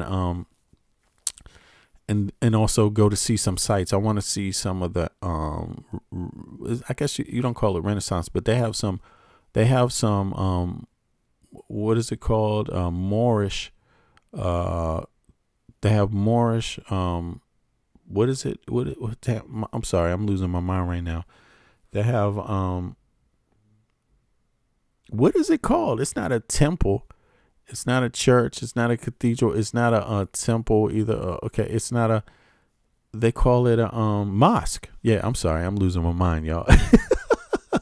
I don't know if that's what they called it back then, but they still have some older, middle-aged mosque, right, that are there. And is it middle-aged or maybe a little after, right? Yeah, that I want to just go around and see. And they have it's interesting, Spain. It has a lot of history also. So, and that's still alive, that's worth seeing in the architecture, So that's why I want to go there and take a look with my kids and stuff and the family, and see how that goes. But World Day, preserve it, as in not to change the structure or name of it. Yeah, preserve, exactly. Yeah. I mean, I guess if you don't have the ability to go to see places, then it's easier to say you don't care. But I think it's better to want to go see those places, even if you don't know how you're going to, because they're worth seeing. If you ever get a chance to, they're worth seeing, you know what I mean, for your own eyes. Traveling is so important when you get a chance.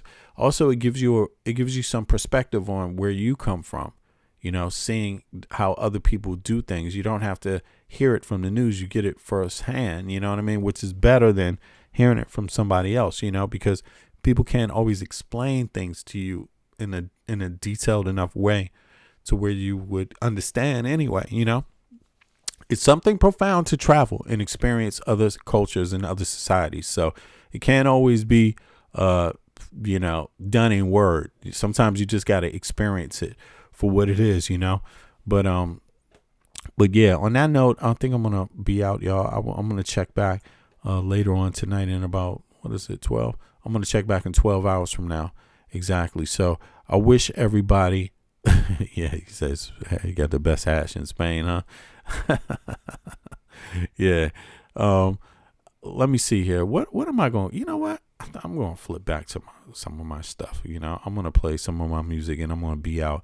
And I wish everybody a blessed Sunday. I will see you all later on. I guess it's the middle of the night in the U.S. But over here it's 12. It's 11:30. It's almost noon. So I'm going to take care of a few things, and then I think I'm gonna. Yeah, I got to check on my list what I got to do today, but I'm gonna take care of a few things, and then finish my beer. I had a beer this morning. I don't normally drink beer at all, but when I went to the grocery store just to grab a couple of things, I saw this Thai ecological IPA. And I just realized, I was like, you know what? Fuck it, man. It's Sunday, man. Let me just have a beer. I haven't had a beer. I haven't had anything, a drink, any alcohol in months. You know what I mean? So when I saw that beer, I was like, you know what? Let me have to start my Sunday off on this. Yeah, I'm in Copenhagen, Denmark. Florida girl.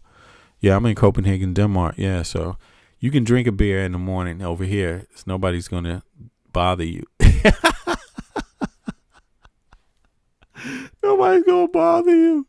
Nobody's going to bother you. You know what I mean? As long as you take care of yourself, no one's going to bother you. You know what I'm saying? But, which I try to do myself. I mean, I can't really, I don't like to drink uncomfortably, so the moment I don't feel nice, then I just stop, but today I get bored of something like that. You see what I mean? I get bored, I think. So then I have to take a break because I get bored fast of this stuff, you know. So but I like to enjoy I like to enjoy the taste. So if I don't drink a lot, I can enjoy the taste. I can have like one beer and enjoy it for what it tastes like. Next time, maybe I'll have, later on, if I do it again in a couple weeks, I might have something totally different, like a cocktail. Or I might, some weeks later after that, maybe I'll have a nice glass of wine, just one glass or something. You know what I mean? Just something to kind of just add a little flavor to what you already got going on, Nothing too special. But if you're a producer. Oh, wow. They got commercials on this shit. I didn't even know that. But yo, I got some new music coming out myself, and I got some songs. Also, Giant is on one of the tracks, and I'm producing and co-producing 2 other tracks together with him. And so I'm really looking forward to that being finished. And I got some new music. As a matter of fact, maybe I should go out on some new music. I also got some new music that's going to be out online in a couple of days too, as well. So let me play you. One of the tracks y'all heard is the track called "Children of the Light." That's not out, so I just wanted to kind of see how it sounds, and but I'm probably going to do another mix to that. Do you know the streamer Bjorn? He did prison time for getting drunk and threatening the king on stream. Oh, really? I don't know Bjorn. Nah, man. I'm going to stay away from that, man. I'm not threatening the king. Actually, the king seems pretty cool, man. You know what I'm saying? Like, what the fuck? Yeah, you got to be careful doing that in Denmark, though, man, because if you think about the king of Denmark, if you think about people that you heard of being kings, he's pretty down to earth. You know what I mean? So, yeah, he's pretty down to earth. Yeah, that's a funny one, right? Yeah, hell no, I don't know Bjorn, man. What the heck, man? Bjorn's out there fucking with people. Damn. But that's it. But this track is coming. This track is going to be out in a couple of days. Maybe the mix is a little different, but this track is going to be out in a couple of days. It's called "Children of the Light," and along with one more track called "My Name." But they both feature a cat named Thelonious the Gemini sing on vocals. Children of the light. And what do I see? A last space to freedom. One day that's me. I could chill with my ancestors and my family. Cause even though I made mistakes, they still accepted me. Through my life, I had to try to understand the way it is. It's hard telling your kids what life really is. Cause it hurts and you want much better for them. But you gotta let them know what's out there for them. So you can say you have one word, one voice of light.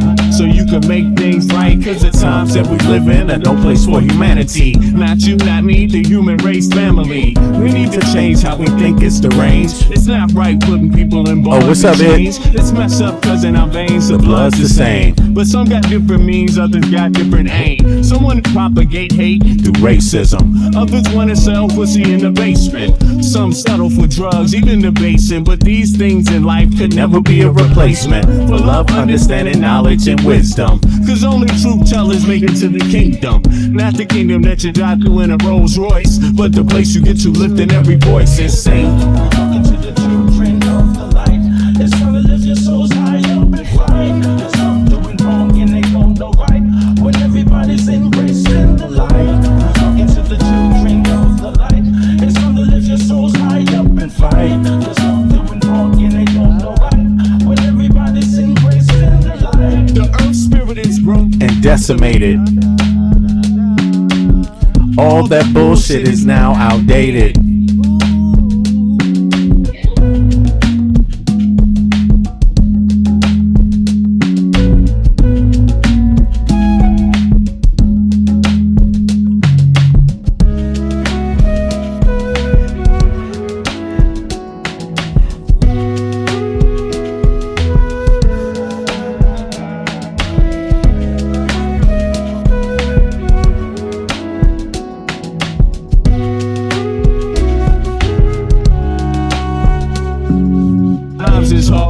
It's harder than Alright, Royal Blood, appreciate it. AIDS, please don't quit, cause the world needs you to stand up and do what's right. Even if you're gonna die, go out with a Did y'all hear that part right there? It says times is hard as they get. Even if you catch AIDS, please don't quit. Times is hard as they get. Even if you catch AIDS, please don't quit. Cause the world needs you to stand up and do what's right.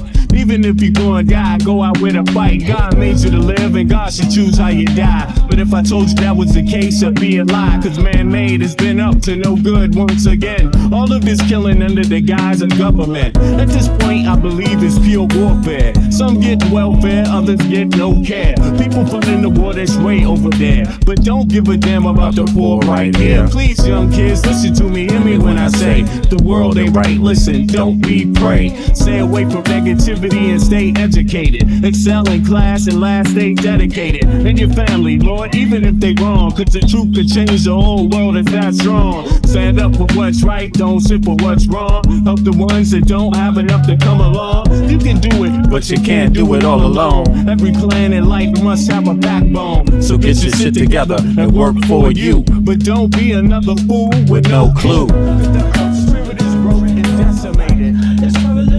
Don't be another fool with no clue. So get your shit together and work for you. But don't be another fool with no clue. I mean, there's a lot of fools with no damn clue out there. And that's how you got Trump in office. And that they will never, most of them are not strong enough to admit it. But yo, you a goddamn fool, man. The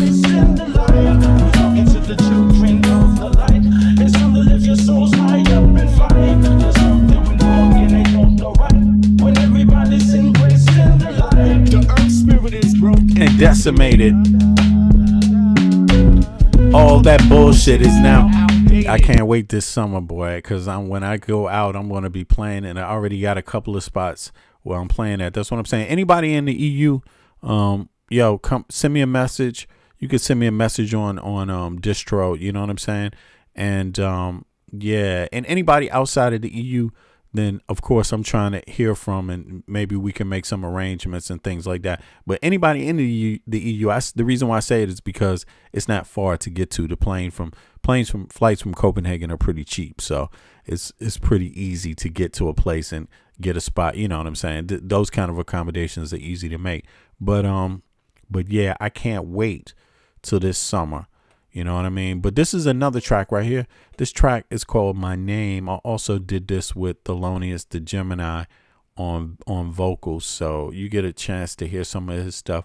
He's online too. You should probably Google him, Thelonious the Gemini, right? Yeah.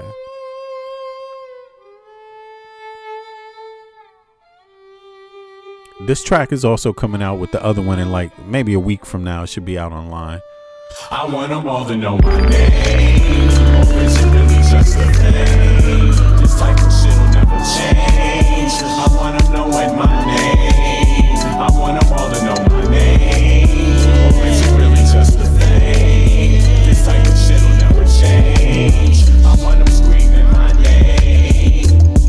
Damn girl, I never thought I'd meet one like you. You got me doing the things a brother won't do. I changed my life, my way, I changed my style. I wanna walk with you up on the long mile. Make me smile, you're so sexy. I cry, you got me seeing all types of things. It's no lie. I'll try my best to do what passed the test. I'm feeling you like no one else, you're the best. Tell me this, I'm feeling you girl, get the gist. It seems like it's been a long time, here's a kiss. Let's meet for lunch, cappuccino with Tris. I'm finished with my other girlfriends, here's the list. I'ma treat you fine, no doubt. Use a dime. Vic Bennett, in it to win it. One time, got you waking up early. Girl, it's your time when I'm seeing your beautiful face in sunshine. My name, or is it really just a pain? This type of shit will never change. I want them knowing my name. I want them all to know my name. Damn, I like this beat, yo. This type of shit will never change. I want them screaming my name. Yeah, Thelonious killed it. He killed it. He's killing it.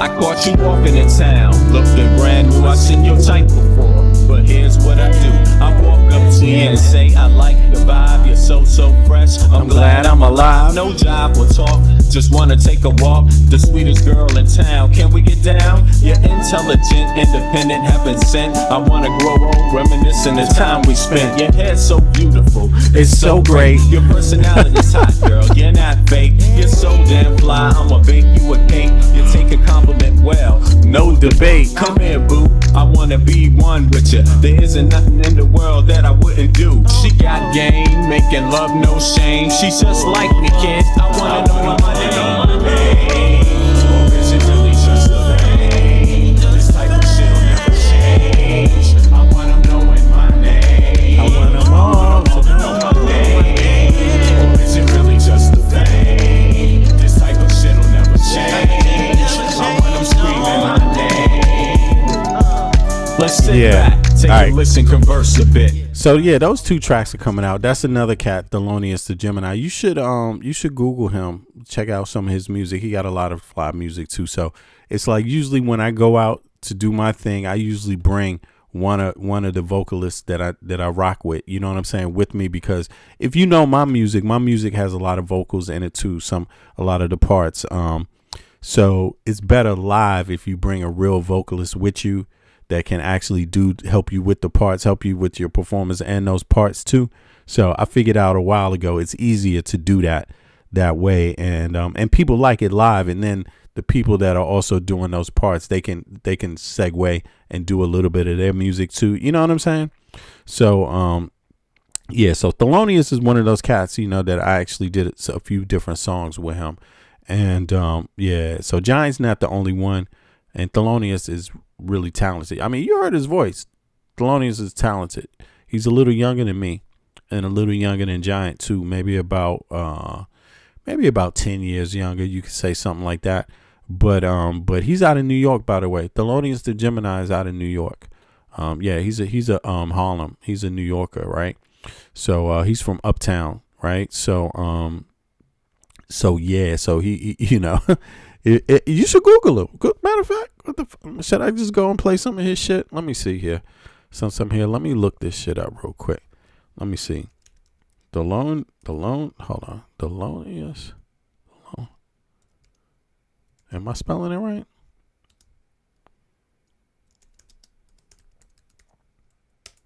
I hope I'm spelling it right. I'm not really sure. Hold on. Is it with a DA instead? Thelonious produced music also. Yeah, for some different people also. He produced and writes also. Here we go. Here's Thelonious right here.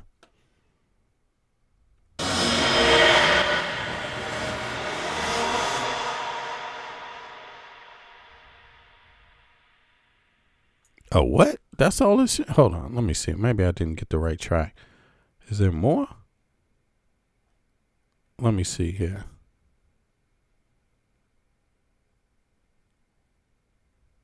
Make a jam till you break your back. Get it. Yo, my brother Mofak, how you doing, man? Yo, Timmy, ça va? You ready to give it? Hold on. Let me see something. Yeah. Thelonious, let me see. Does he have this? What he got online? I never seen this page before.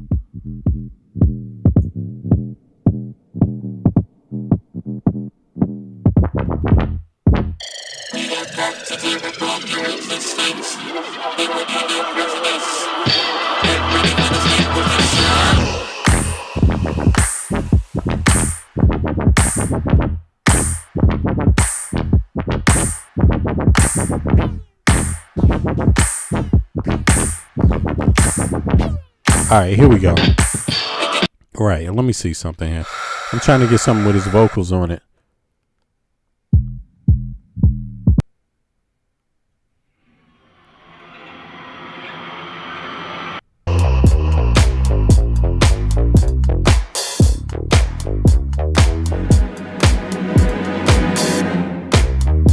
Yeah, Thelonious played the keys too. By the way, he's that's why he's called Thelonious the Gemini, because he plays the keys and sings.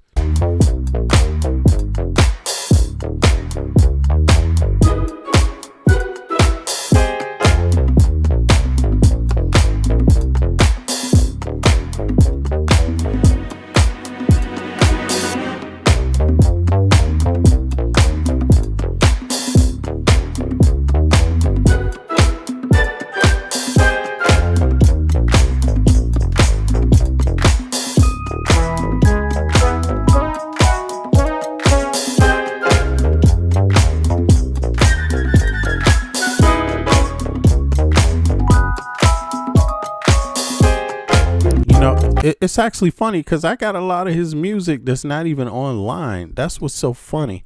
Some of this stuff I didn't even hear this stuff before. You know, I got a whole different catalog of his music. Maybe it was more. What was it? It was more geared towards soul, I think. Let me see something else. Damn, I didn't know he did that.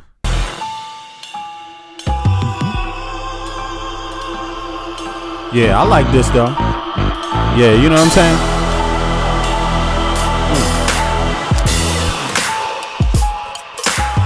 Breaking atoms and bits to the shits they call it metaphysics. You can't hear this, you can't exorcist them hip-hop spirits. When you come near it, face be on the pavement. I smear it, hear it, blasting the beat sharper than cleats. Yo, when he breathes, the ladies be like in between the sheets. Then babies get breached. Hip-hop class, you take your seats. I'm ready to teach how to get those reefs out the beach. So seats, the bullshit blunders, Stevie Wonders, crab bitches get rebuilt like Jamie Summers. We doing the rap dishes, them rap MCs rhyme sloppy.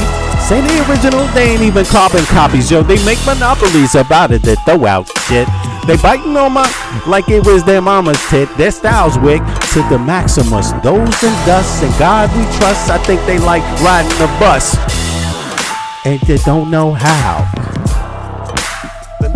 Oh shit! I like this beat. It's kind of funky. I like this beat. You know, when I hear new beats that I never heard before, it kind of brings out something, you know, maybe that I forgot every once in a while. You know what I'm saying? But damn, his beat kind of let me drop his link in here for y'all too. Let me see. Let me drop everybody's link in here so you can his stuff, Giant stuff, and what else I was supposed to drop in there? I think I was supposed. Oh yeah, those cartoons, right? Damn. Those damn cartoons. Let me play. All right. So there's Thelonious, the Gemini's YouTube channel. Yeah, check it out. And yeah, let me know what you think about it. You know, click like, subscribe to his channel. Now let me go and grab Giant's channel if I can find his damn channel. You know, let me see. Giant's channel was what? If I go backwards. Yeah, Thelonious got some dope ass beats. He probably got thousands though. He probably got thousands because I known him for maybe about 10 years at least, something like that. If I can remember, is it 10 years or more? Is it more than 10 years? But yeah. So I. Oops. What is that? So I know he got a lot of music. He got a lot of music. He definitely has a lot of music, Thelonious, the Gemini. Way more music than this that's online because I have a lot of it myself, but it's just on CDs from years ago, right? Or what is it? Files, MP3 files. Let me see something. So and Giant's music, matter of fact, I can just go through the history, right? If I go through the history, it should be there. Yeah, and support both of them. Click on it. You know, I don't think, you know, maybe they don't put their best stuff online, you know, but they just put stuff that I guess that doesn't matter to them so much. Is not the most important stuff at the moment. But let me, okay, so this is Giant's page. So let me go here. Okay, it's called Giant Storm, right? So if I go like this, then you can just see all of his stuff, right? Oh, what is this? He put another one? Hold on. Let me see something. Is it this? I think I saw one other track. Hold on. Let me see something here.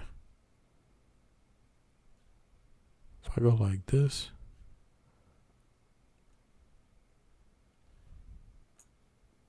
Playlist, right. Now he got a playlist, right? And why? But how come I'm not seeing the songs that I saw before releases? Is it that? Aha, this is what it is. You know what? He does have some more. You know what? Hold on. Let me play one more of his tracks. He got this song, a Christmas song, and he has this lady singing. Talk about arrangements, you know, and writing. You know, this song, I was like, at first I was like, a Christmas song? But then when I heard it and I heard the arrangements, and then he has this lady at the end that sounds so dope. Yeah.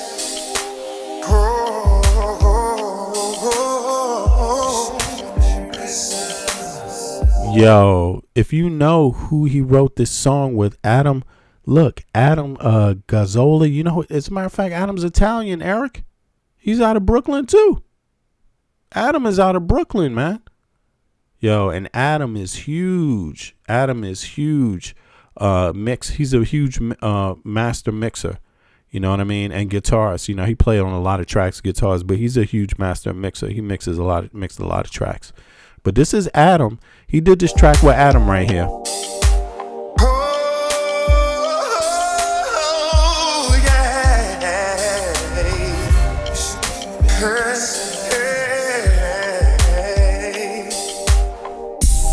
I believe that we done came together today to share this golden matrimony for us to stay.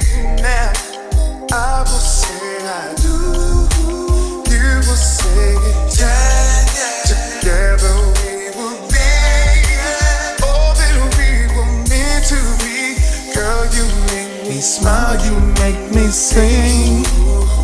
Girl, I'm gonna love you 24 hours each and every day, yeah. And falling in love in this way. Girl, we'll raise a family, and no one can take you from me, 'cause we're free. Damn. This is a Christmas song.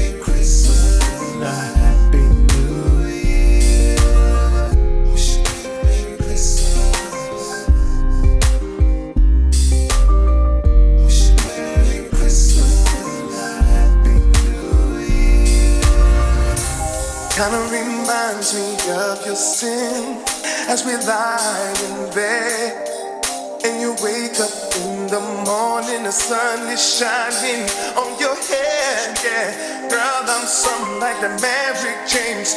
Girl, you are my Mary Jane.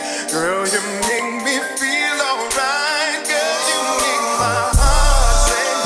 I'm so proud to have you in my life, but that might not be enough. You about to have my child, hey, and I pray that she has brighter days, 'cause you make me feel this way, and no one can take you from me, 'cause we're free.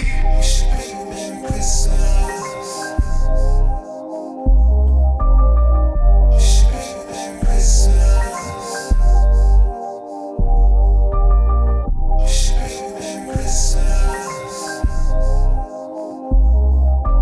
All right, Lorna. Appreciate you.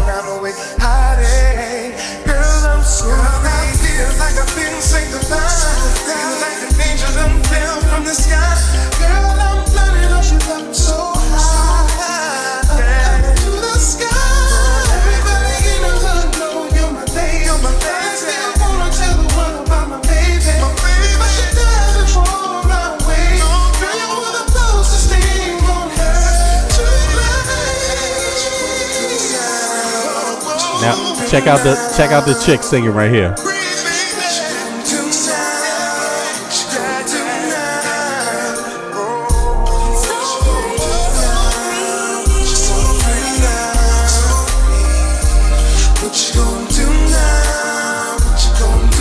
Damn, the arrangements in that right there, and then that chick singing right there, soul free, just in that one part right there.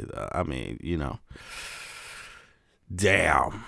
All I can say is that, you know, it's good to know how to sing some music to some ladies. You know what I mean?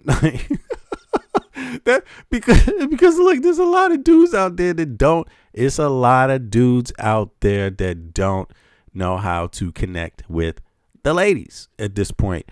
And it's not because they gay. You know what I'm saying? It's just social skills. They're not shown that. They didn't grow up with that kind of thing. You see what I'm saying?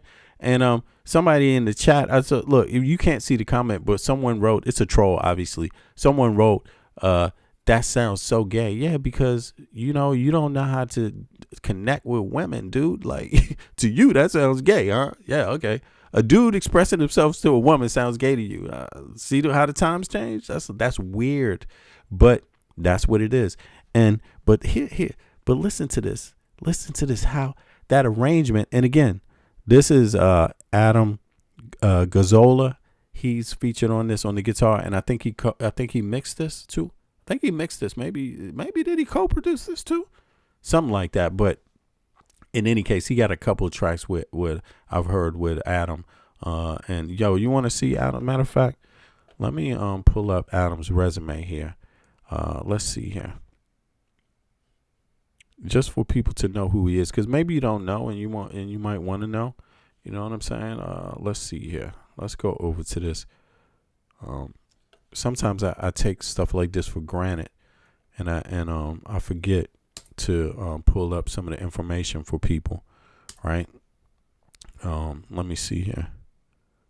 Because if you're in music and you're doing music, then you probably heard of these people already, right?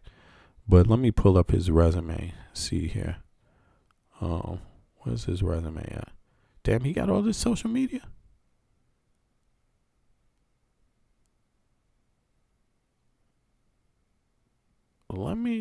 Damn, he on this shit too? Damn, he did this.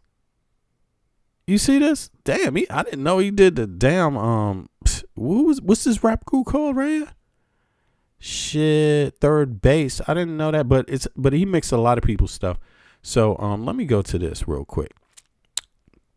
Yeah, Adam, a lot of people know Adam from, in New York, basically. Out in New York. So a lot of cats work with Adam. Yeah. And so he did the Cactus album. Adam did the Cactus album. He mixed that shit. Okay, damn. Who else did he do? Okay, if I'm correct, all of this is Adam stuff. Black Flames, Downtown Science, Rat Bastard, Prime Minister. Okay, that's what Prime Minister. Okay, I'm Curious.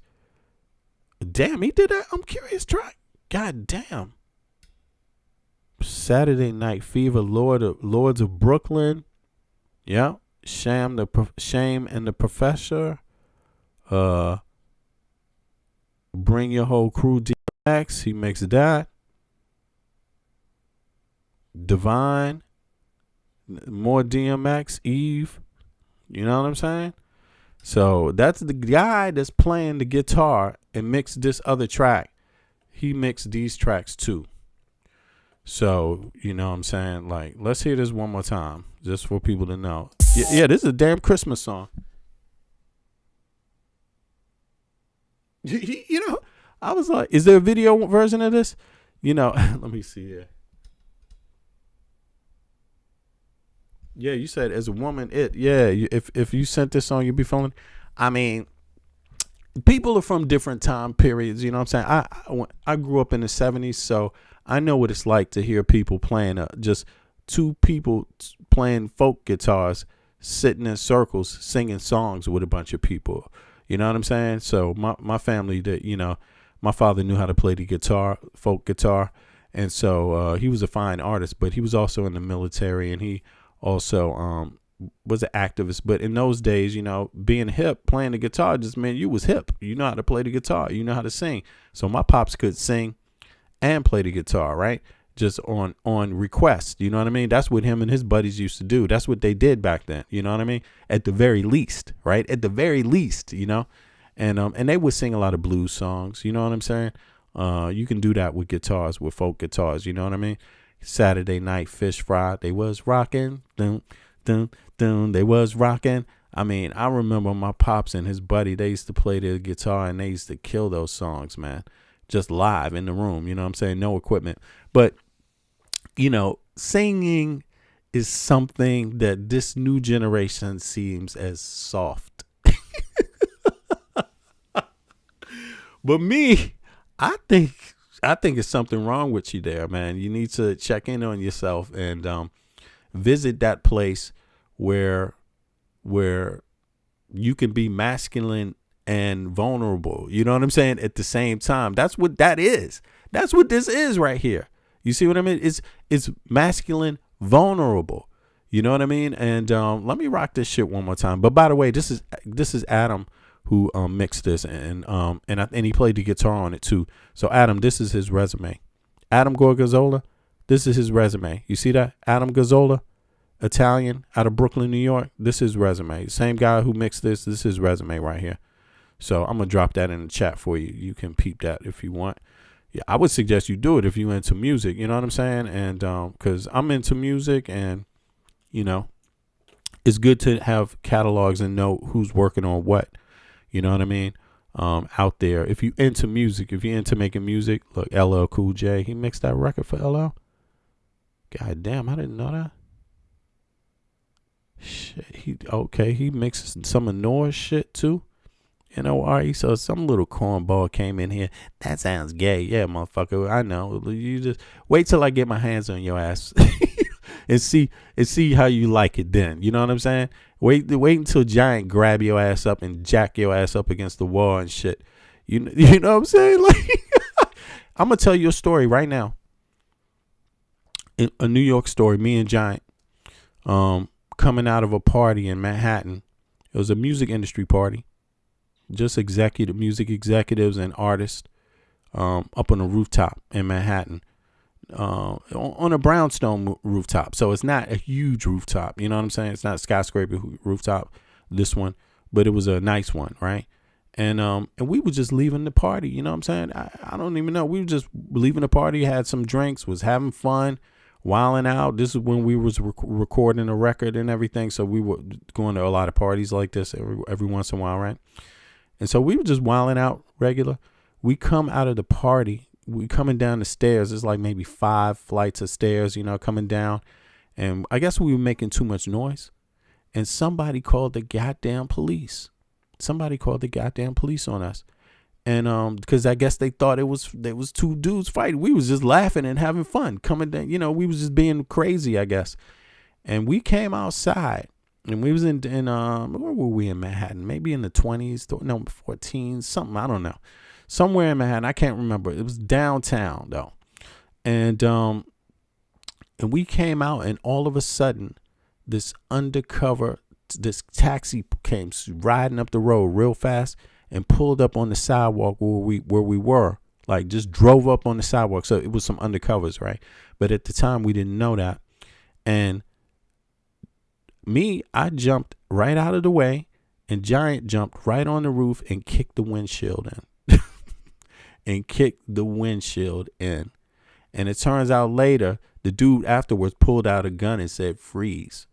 That's crazy. Yeah, so he could have shot us, right?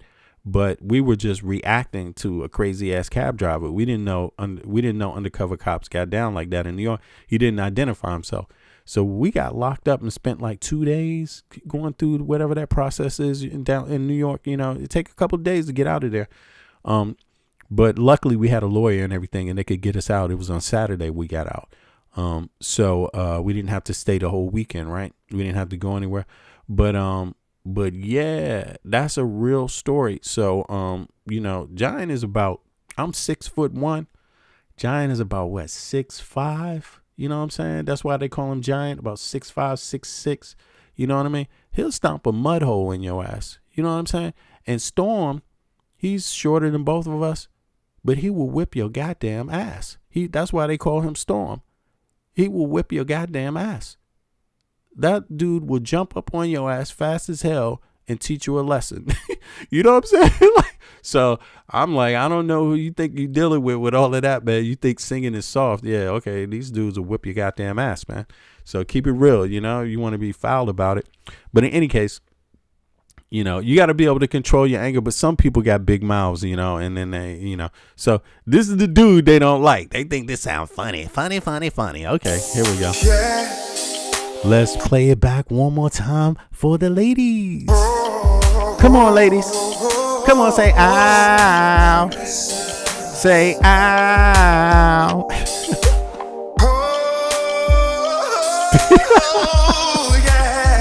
Come on.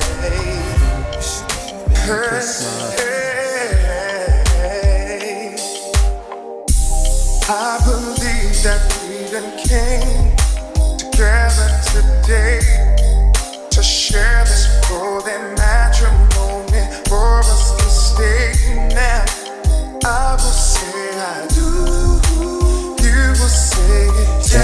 Together we will be all that we were meant to be.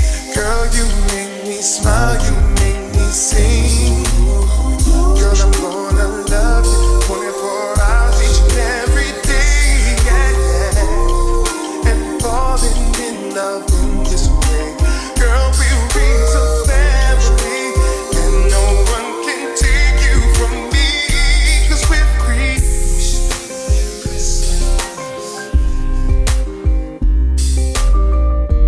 Merry Christmas and a Happy New Year. Merry Christmas. Merry Christmas and a Happy New Year. Kinda reminds me of your sin as we lie in bed.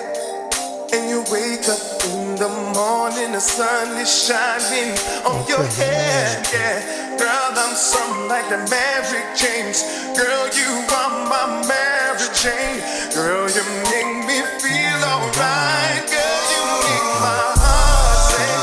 I'm so proud to have you in my life, but that might not be enough. You about to have my child, hey, and I pray that she has brighter days. 'Cause you make me feel this way, and no one can take you from me, 'cause we're free.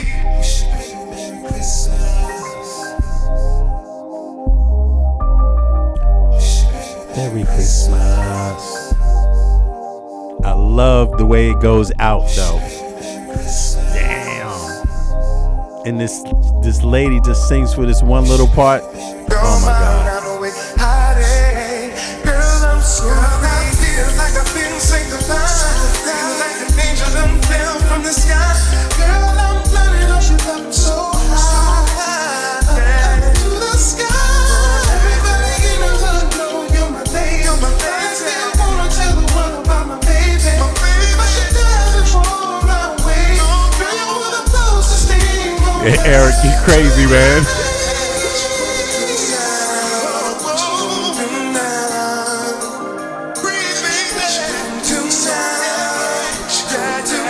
All right, here's the lady again.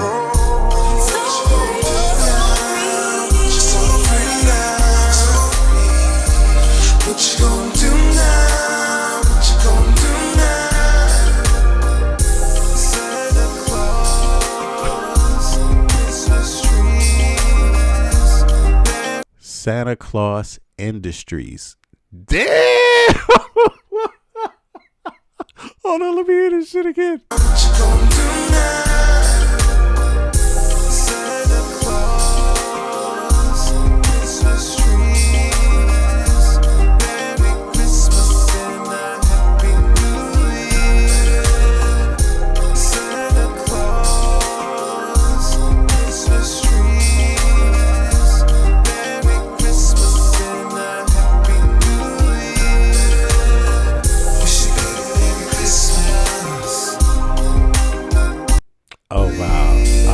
I'm sorry. Wow.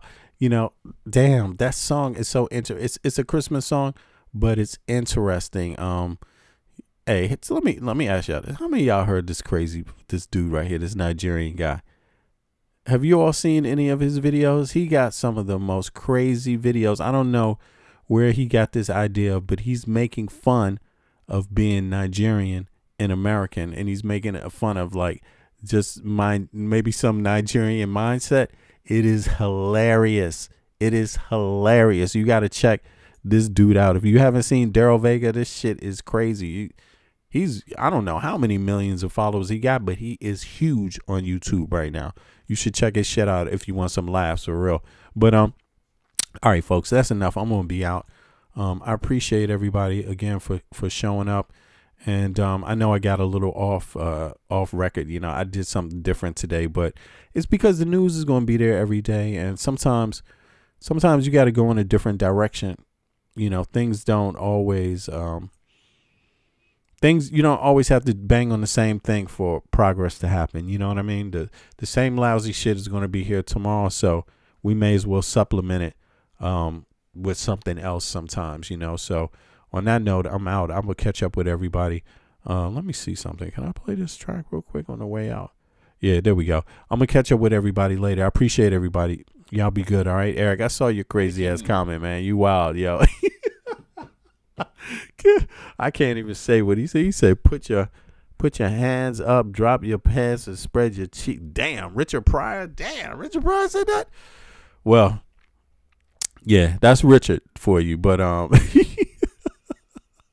in any case, I appreciate everybody. I see y'all. Peace. Come on. I'll see you on the other side. I'll see you on the other side. I'll see you on the other side.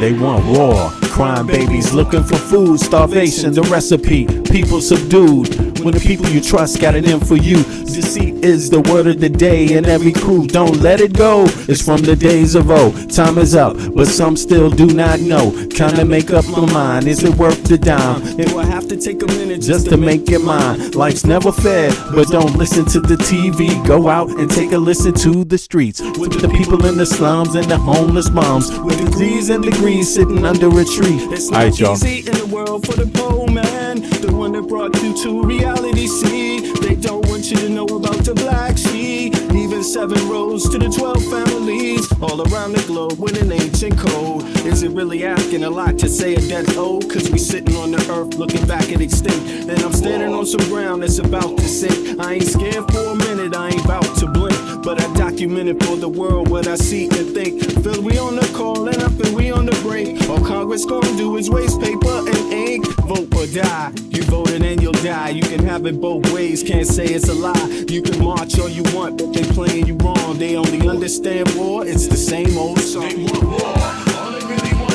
is a war. Diversionary tactic to make the big score. The diamonds in the morning, you know they want more, but they wanna keep it low, so they manifest the war.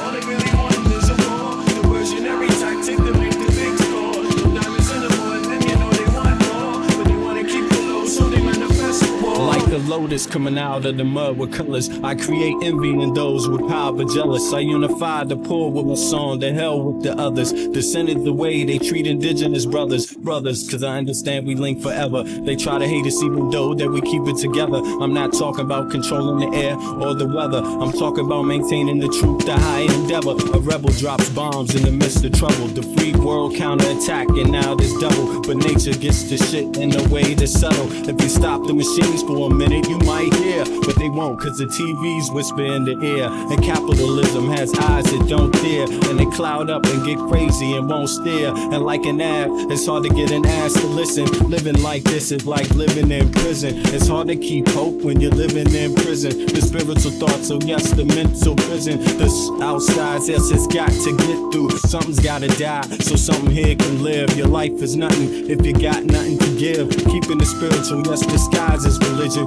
Controlling your mind, the mental prison. All they really want is a war. Diversionary tactic to make the big score. The diamonds in the morning, you know they want more, but they wanna keep it low, so they manifest the war.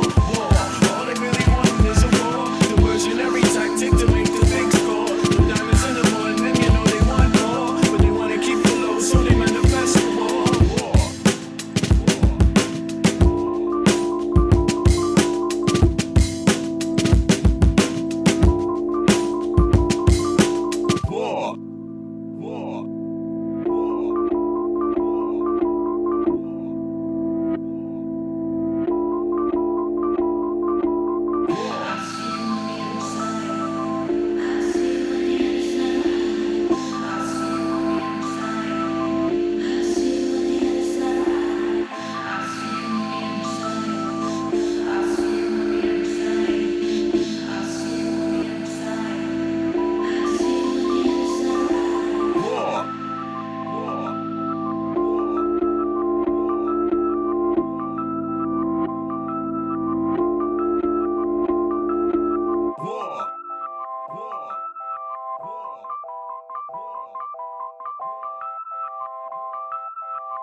know how to see a whack MC when he bustin', but I just back away real cool, no fussin'. I'd rather go kicking in the streets with the bums and use the knowledge to collect what? Some funds. Open a non-profit and build a damn school. And this is the story of how a great king rules. There's many that claim to know the local demographic, but don't have the nerve to tell you the truth. It's tragic, but I do, so sit back and let me spit this shit to you. You feel better when I spit this shit to you, despite the system trying to clamp down on the people. The people will learn how to stand up to evil. Not evil that's across the globe, that's too far, but evil that lies in their own backyard. And fighting, it's not an option, they can't win. The government, it's not supposed to represent sin, but then again they do, and that's a problem. So let's go down and figure out how to solve them. It's not fun being a rapper that can't speak, but we do, yes, and plus we make fat beats. Yo, we smoke weed, break up trees. Listen, bringing fat beats, that is our mission. You wanted to see us, homeboy, shut up and listen. Thelonious and Big Bennett, brother, check the vision.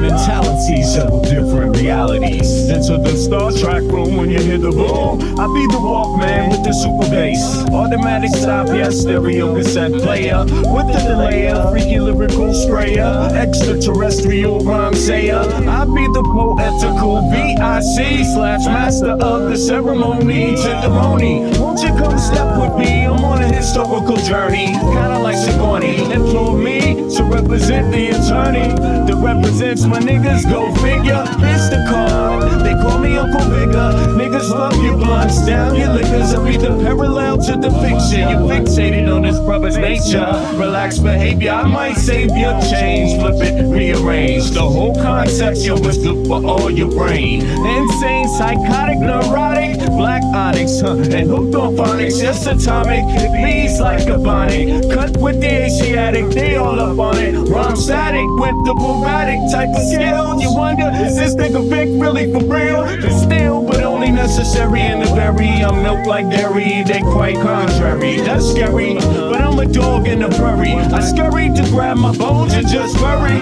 Lyrical flurry, go get your secretary with impeccable dictions. My style might vary, so get a hold of your own shit real fast. Fucking with us, we take it right out your ass. Prairie dogs chill while the other dogs howl. Too many dogs get sent to the pound. Back on the hill, me and my peeps just lounge.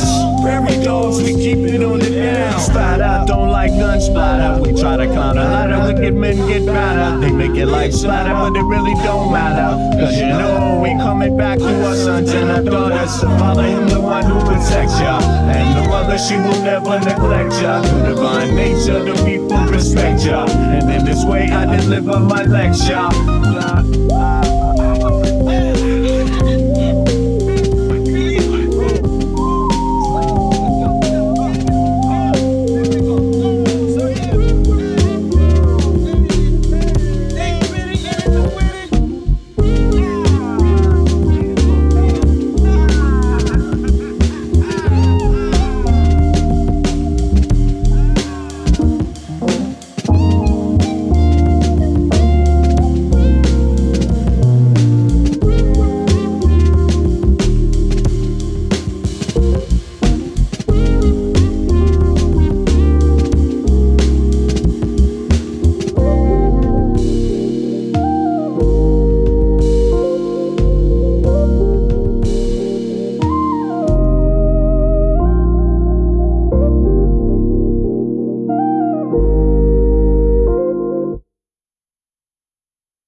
Sometimes I think about, does love still exist? Yeah, I have my doubts. On the street, I check out how brothers be living. Yo, let's just say, kid, it ain't no Thanksgiving. We got people shooting dope, ain't never heard of hope. We got others with the gat and the brothers with the fucking scope. As I enter the project center rec rooms, some brothers might see the doom.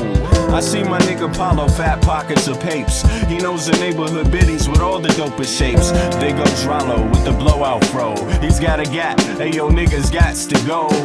No show is live with narrate, fuck Memorex. My nigga Rollo's got at Apollo's chest. One slug blasted out, down boy died. Now show me some love, kid, it sounds like a And fucking yes, you lie. know the struggle goes on. People trying to survive, hold on. But we know it's been so long.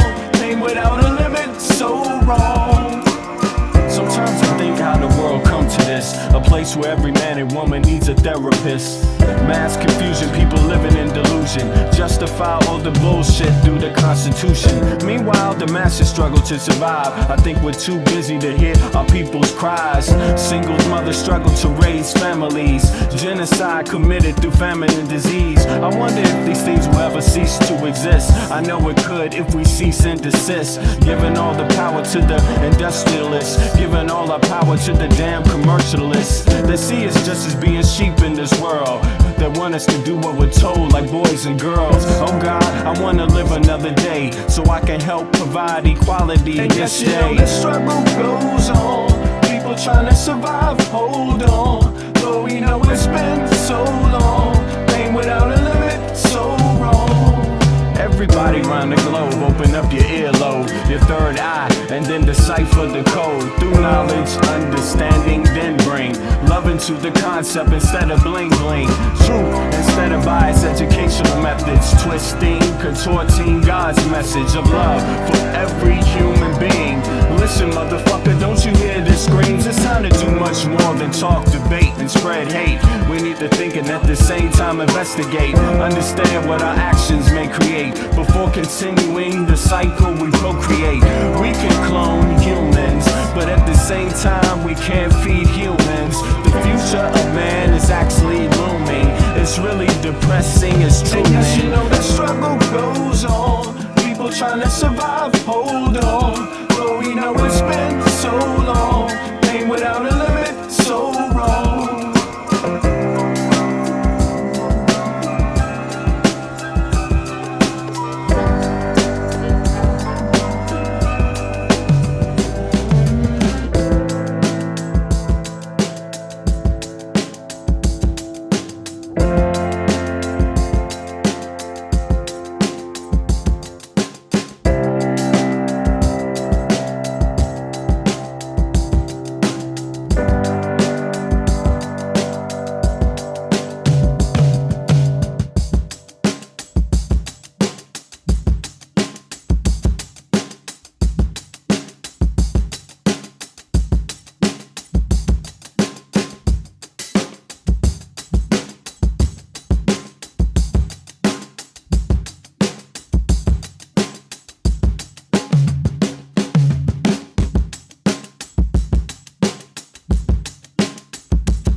Feelings I never felt in my life. It's hard to explain what I'm going through is new. I'm good looking, clean up well, but without this fine young little lady, I'm still in hell. She's brown skinned, Eritrean.